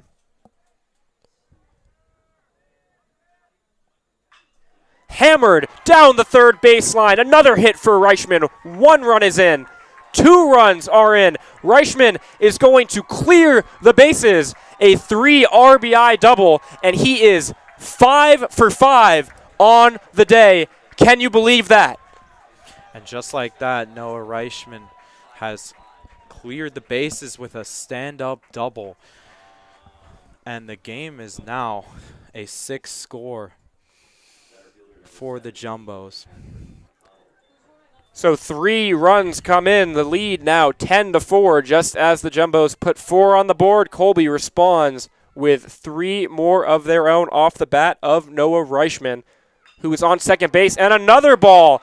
That one's destined for the gap. Richman around third. He'll come in. And an RBI double for Patrick McConnell.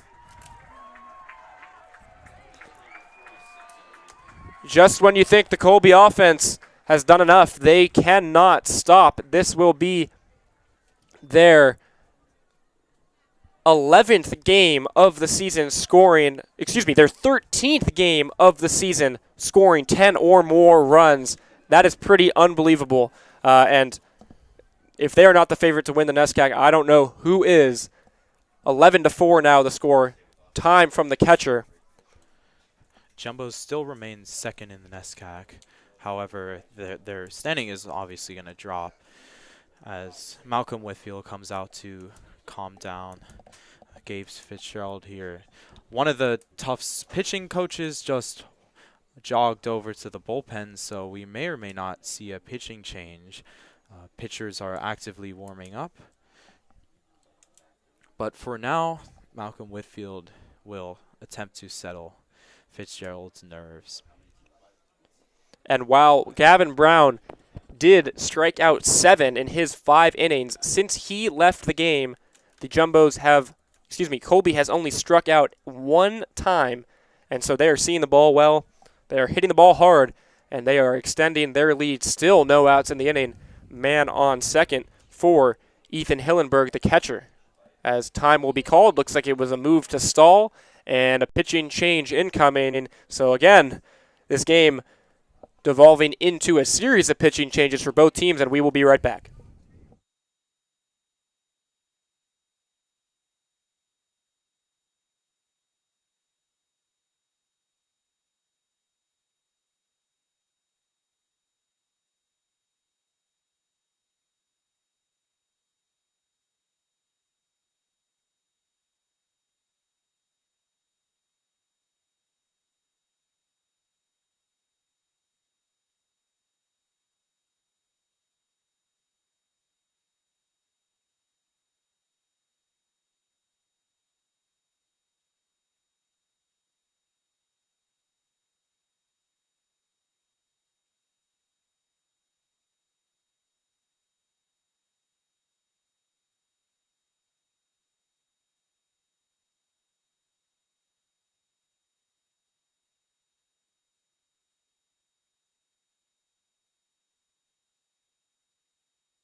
We're back again. A note on Noah Richman. In his first 11 games of the season, he was hitting 143 and had tallied a grand total of 2 hits.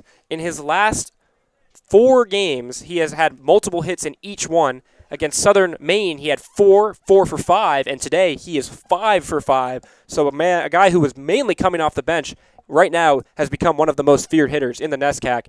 We digress. A pitching change for the Jumbos. It will be Jack Chapleski in the game, the junior from Dubai, the United Arab Emirates. He's appeared in 3 1/3 innings so far this season with 1 strikeout in 2 appearances. Jack Chapaleski is one of the pitchers that hasn't made too many appearances. Excuse me, actually. That was last year. This is his first appearance of the season for the Jumbos. Appeared in 7 2/3 innings in 2022 with a 1.17 ERA, and, of course, 2 appearances last year, 2.7 ERA and 3 1/3. But this is his first appearance of the year for the Jumbos, the junior from Dubai. Quickly ahead 0-2, but, again, no outs in the inning and a man on second base. Hillenberg goes fishing at that one in the dirt. Strike 3. And Chapleski starts off his season with a strikeout.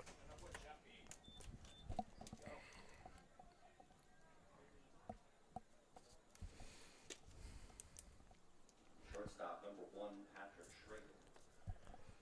Shrake now up to bat. He has a single and a double in 4 at-bats so far today. Seems like anywhere you look in the Colby lineup, there's someone who can do you a little bit of harm. Chapleski fires and finds the outside corner for strike 1.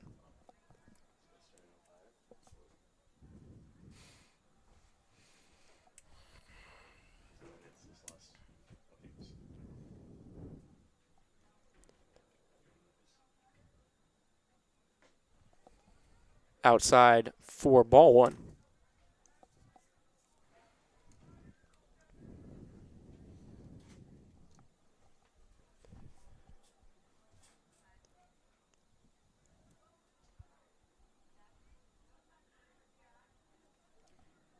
One pitch. Again catches the corner. Shrake not happy with that one, but it is 1-2. Chapleski looking for his second strikeout.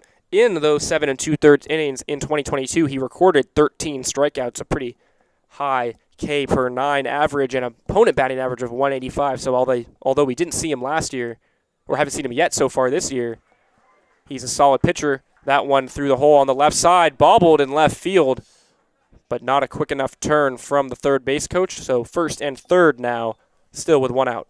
And a solid approach on 2 strikes. Yeah, a bit of a shaky play there by Jackson Raydell, but Jack Chapleski is doing his job and keeping these runners honest. 20 hits on the day now for Colby as they just go up and down this lineup. If Flippo does anything but ground into a double play here, the Mules will go through their lineup for a 6th time, and we have not yet reached the 9th inning. And every single one of the players on the starting lineup has recorded a hit. That's how you know you're having a good day as a team. Every single player has recorded a hit, including the pinch hitter, Tully. Only player without more than 1 hit was the player he hit for, Silva, as well as Hillenberg, the catcher. Everyone else doing their job. Flippo now has singled and reached base on a walk with 1 strikeout today. This offensive roster is honestly quite astounding because normally coaches can get away with 1 or 2 players. Grounded to third, no play at second. Throw to first is a good one. So Flippo does not ground into a double play, but does ground out. Score remains 11-4, but now 2 outs for the leadoff hitter, Marcus Forrester. in an offensive lineup, normally coaches can get away with one or two players having bad days, recording no hits or striking out, looking, but the fact that every single one of these Colby players is recording hits is going to be crucial when it comes time for the playoffs. Forrester swings first pitch, fouls back.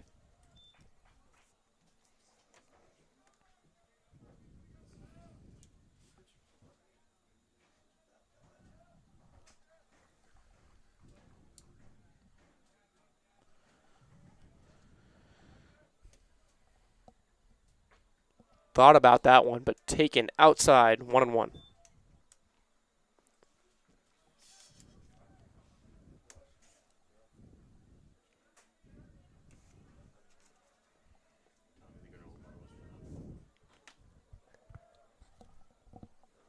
One pitch, outside.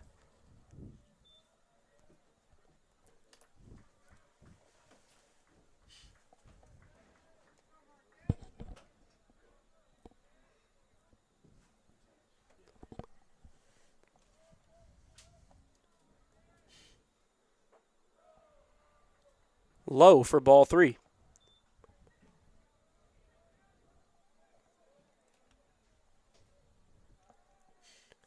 Chaplesky got the first man he saw to strike out, but after a ground out, needs one more to go to get out of this one.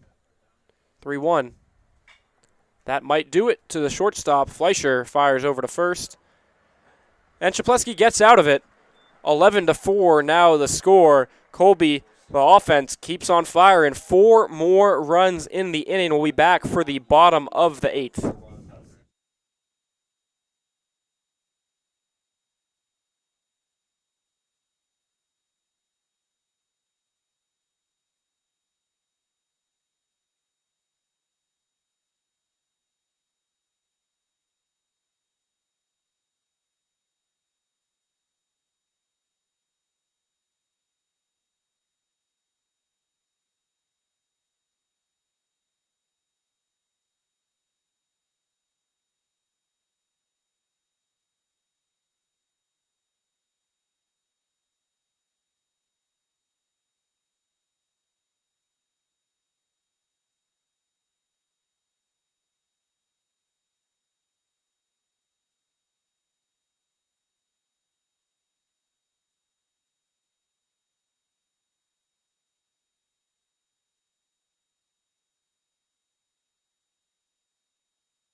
Bottom of the 8th inning here on JumboCast. Thank you for sticking with us in what has become a bit of a blowout. 11-4. Game's not over till it's over, though. We saw last night that the Jumbos can rally at a moment's notice. We thought they were doing that last inning, but of course the Mules had a response. Ian Robertson in to bat. He singled in his only plate appearance so far today.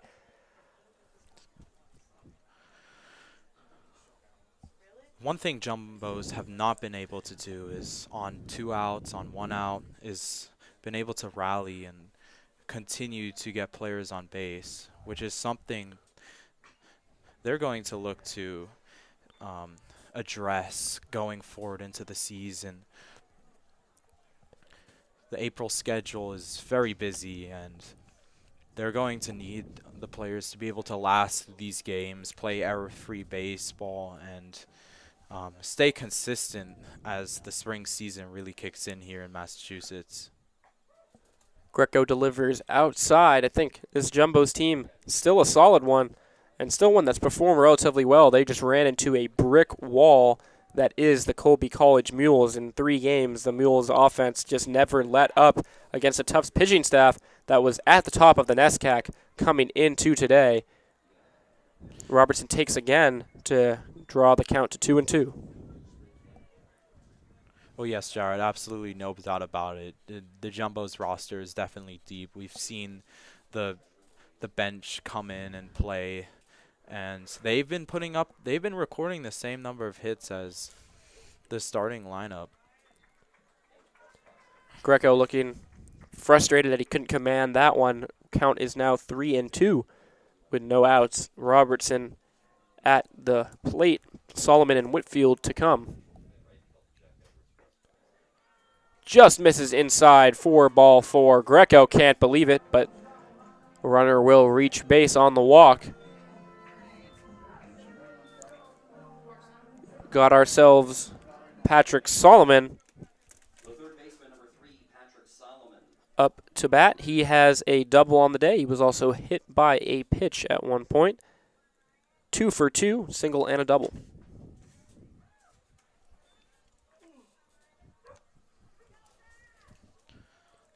Also stole a base after the single. We laid down a bunt.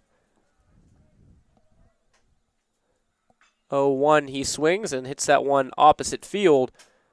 Right fielder comes in and makes the catch. 1 out. And it just didn't have enough juice on it to reach the famed Gittleman Goliath. Got another pinch hitter here.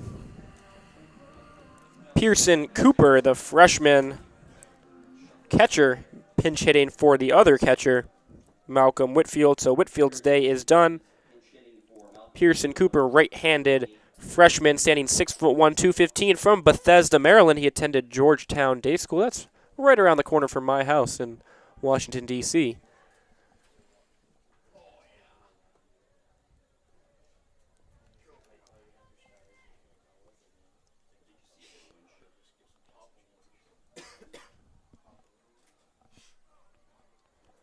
I don't understand why anyone would park their car in a parking lot next to a live baseball game, and yet here we are, and another windshield is gone, courtesy of Cooper Pearson. The count 1-1.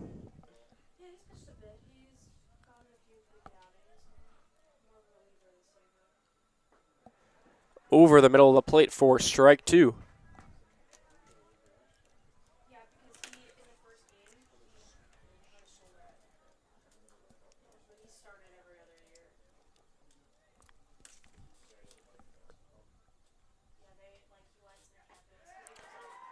Strike 3 called on the outside of the plate. Cooper Pearson frozen in his first at-bat of the day. And Greco will face Ozzie Fleischer and try to get this game on to the 9th inning.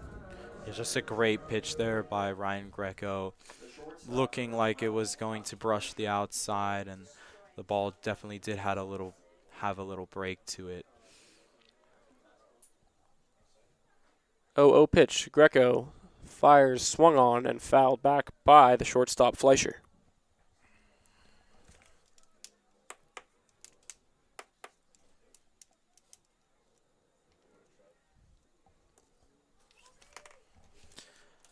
As we look at the Tufts lineup, a whopping 5 of the Jumbos have recorded no hits.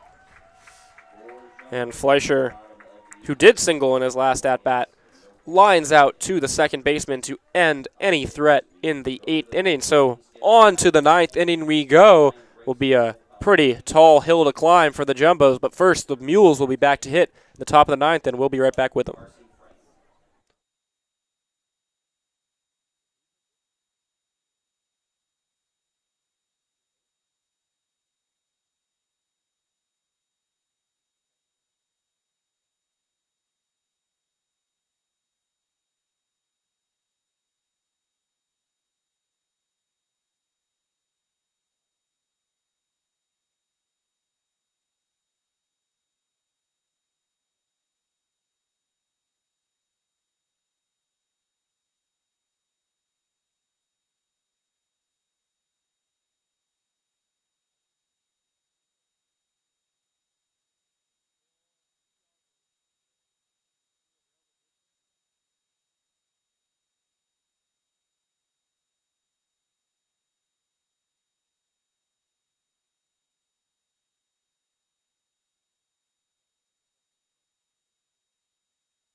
So Pearson Cooper remaining in the game at catcher for the Jumbos.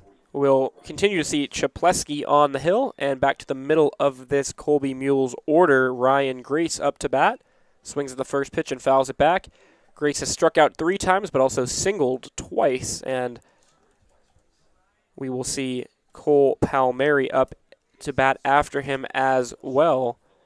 Grace has also scored 2 runs in the game, so both times he reached base, he did score. Pearson may be a little bit nervous coming in today. Throws the ball over Chapleski's head. 1-1 is the count. Yeah, with Malcolm Whitfield taking up the majority of the time behind the plate, it's Coach Fagnus is just getting some different looks. Grace bounces that one to the second baseman. Good hustle down the line from Ryan Grace, but it won't matter. 1 out.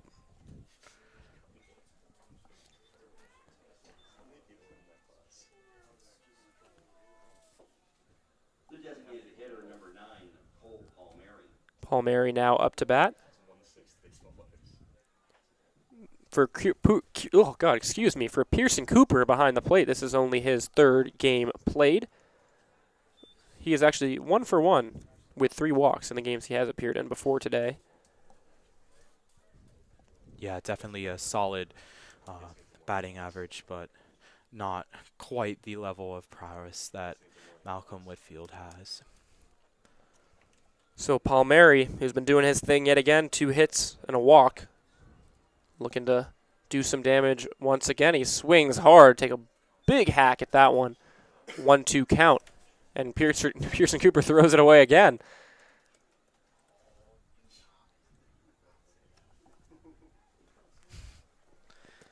Chapleski will look to put down Palmieri on strikes. 1-2 count. Got him lunging, but will remain 1-2.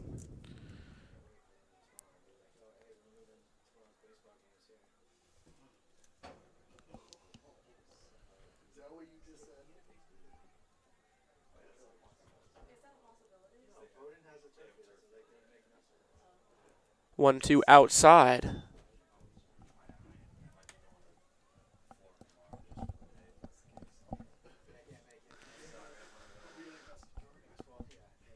Two. Chapleski outside. 3-2. Palmieri has worked the count pretty much every time he's been up to bat. And that just brings Chapleski's pitch count up to 15 for only an innings pitched. Palmieri swings at that one, hits it in the air. Pop fly down the third baseline. Getting under it and bringing it in is Patrick Solomon. So 2 quick outs for Chapleski here in the top of the 9th. And we'll see number 11, Carson Frame. He came in as a defensive replacement for Cole Tully and will remain in the game to hit.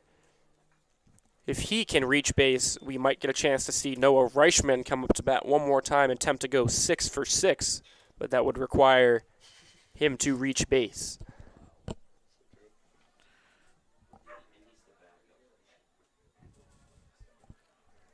Yeah, Noah Reichman has really put on a career performance here, and he's been assisted by the people before him in the order. Definitely getting on base and driving in runs is what has made this game an 11-4 game instead of a 6-4 game. Now 1-2. Frame swings and misses. Strike 3, so we won't get a chance to see Reichman go for his 6th hit of the day, but Chapleski does a good job working through the order pretty quickly. Now we move on to the bottom of the 9th, a 7-run ball game. It might take a miracle for the Jumbos to come back, but you never know. We'll be back in the bottom of the 9th.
Greco back out for another inning, looking to finish this one off for Colby. It's kind of the length he can give you out of the bullpen, save the rest of the pen for the team if necessary. That's what he'll try to do by getting through this tough order one more time. The bottom of the ninth inning, it would take 8 runs for the Jumbos to come back and win this one.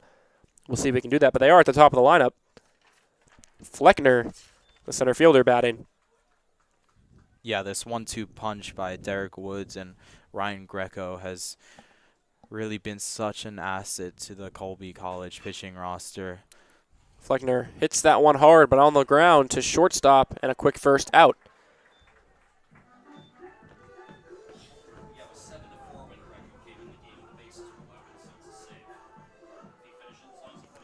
If Greco finishes this game off, it will be a save.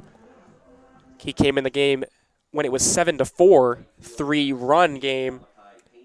Got out of that jam, and then the Mules added on in the next inning, but he will be credited with a save if he finishes this one off. That one just a little high for ball one. And his ERA will look even more pristine. He'll have 2 scoreless innings on the day, 2 scoreless outings on the day should he finish this one off. Currently marked as a 0 ERA right now. For the day. For the day. So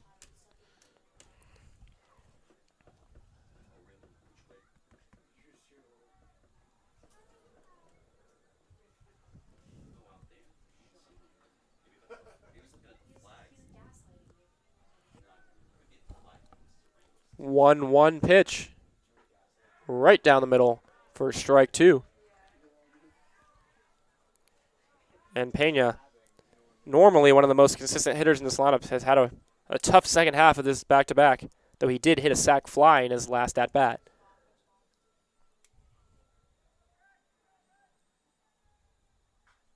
Weighted back on that one and fouls it off. Malachi Pena is one of the most solid players on this roster, coming in and establishing himself as a freshman. This is going to be crucial for Tufts down the stretch as they face a ton of NESCAC opponents, probably not to the same challenge as Colby, but we'll see. Just got his bat on that one. Still 1-2.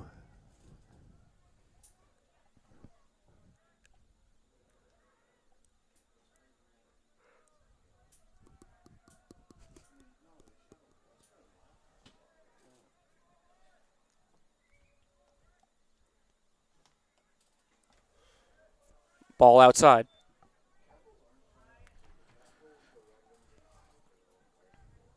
Throughout this weekend, Colby College bench has been very loud consistently throughout the game, and it just speaks the amount of energy this team has going down the stretch and arriving at the playoffs come mid-May.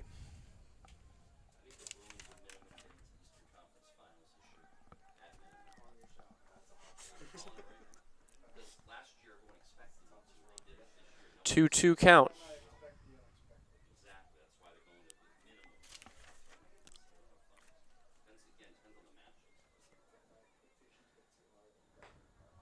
A little bit high. As we approach the end of this one, a couple Colby players extended their hitting streaks. Ryan Grace today extended his hitting streak from 7 to 9 games. Patrick Shrake also extended his streak from 7 to 9 games. Marcus Forrester, unfortunately, had his 12-game hit streak end in Game 1. 3 flyouts and a walk, although he did record 2 base hits in this one. Unfortunately, his streak has ended. So a lot of guys on this Colby team stringing together a lot of solid games. Cole Palmieri had his 7-game hitting streak end on Friday night, but he's recorded hits in both games today. Pena still fighting at the plate, running the count to 3-2.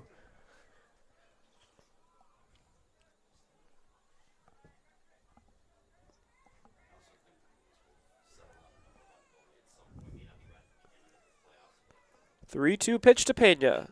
Grounded through the hole on the left side, and a hit for Pena, his first of the game. Jumbos keep hope alive, even if just for a second, here in the bottom of the ninth. Yeah, there is definitely no quit in this team. The Jumbos aren't going to give up too easily. They're going to run the count full at the bottom of the ninth with 1 out, with 2 outs, and they're going. The bottom of the order is going to pull its weight even late in the game.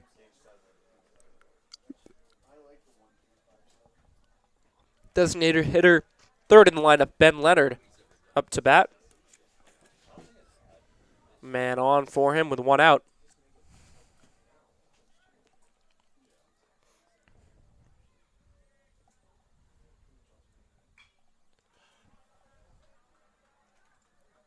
Foul ball.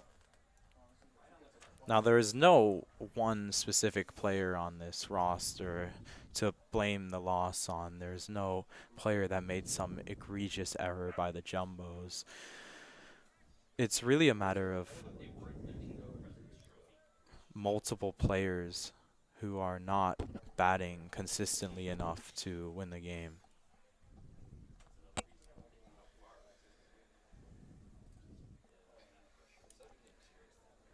One and two.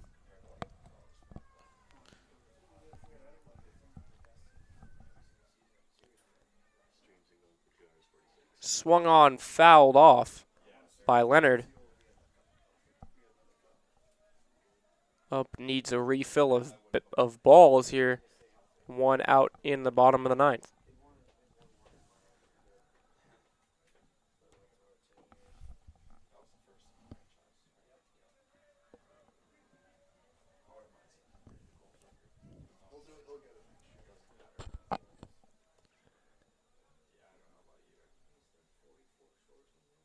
Greco fires and fouled off yet again.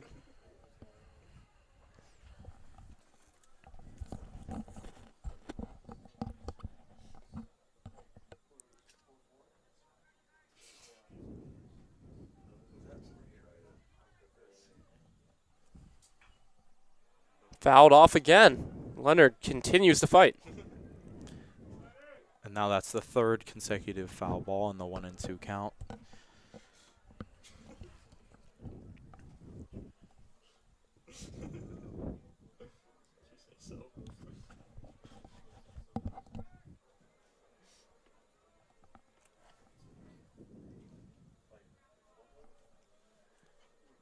One, two. Just outside. That was a reasonable enough pitch. It may or may not have clipped the outside zone, and some umpires in this league would call that one a strike.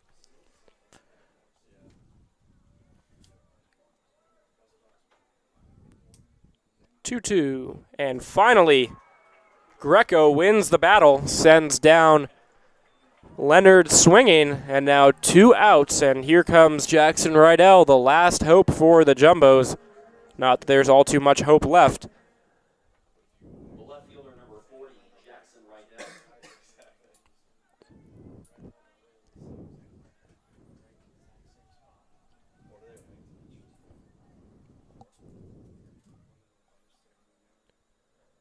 First pitch from Greco. Strike 1. As the Colby fans begin to cheer and await this victory.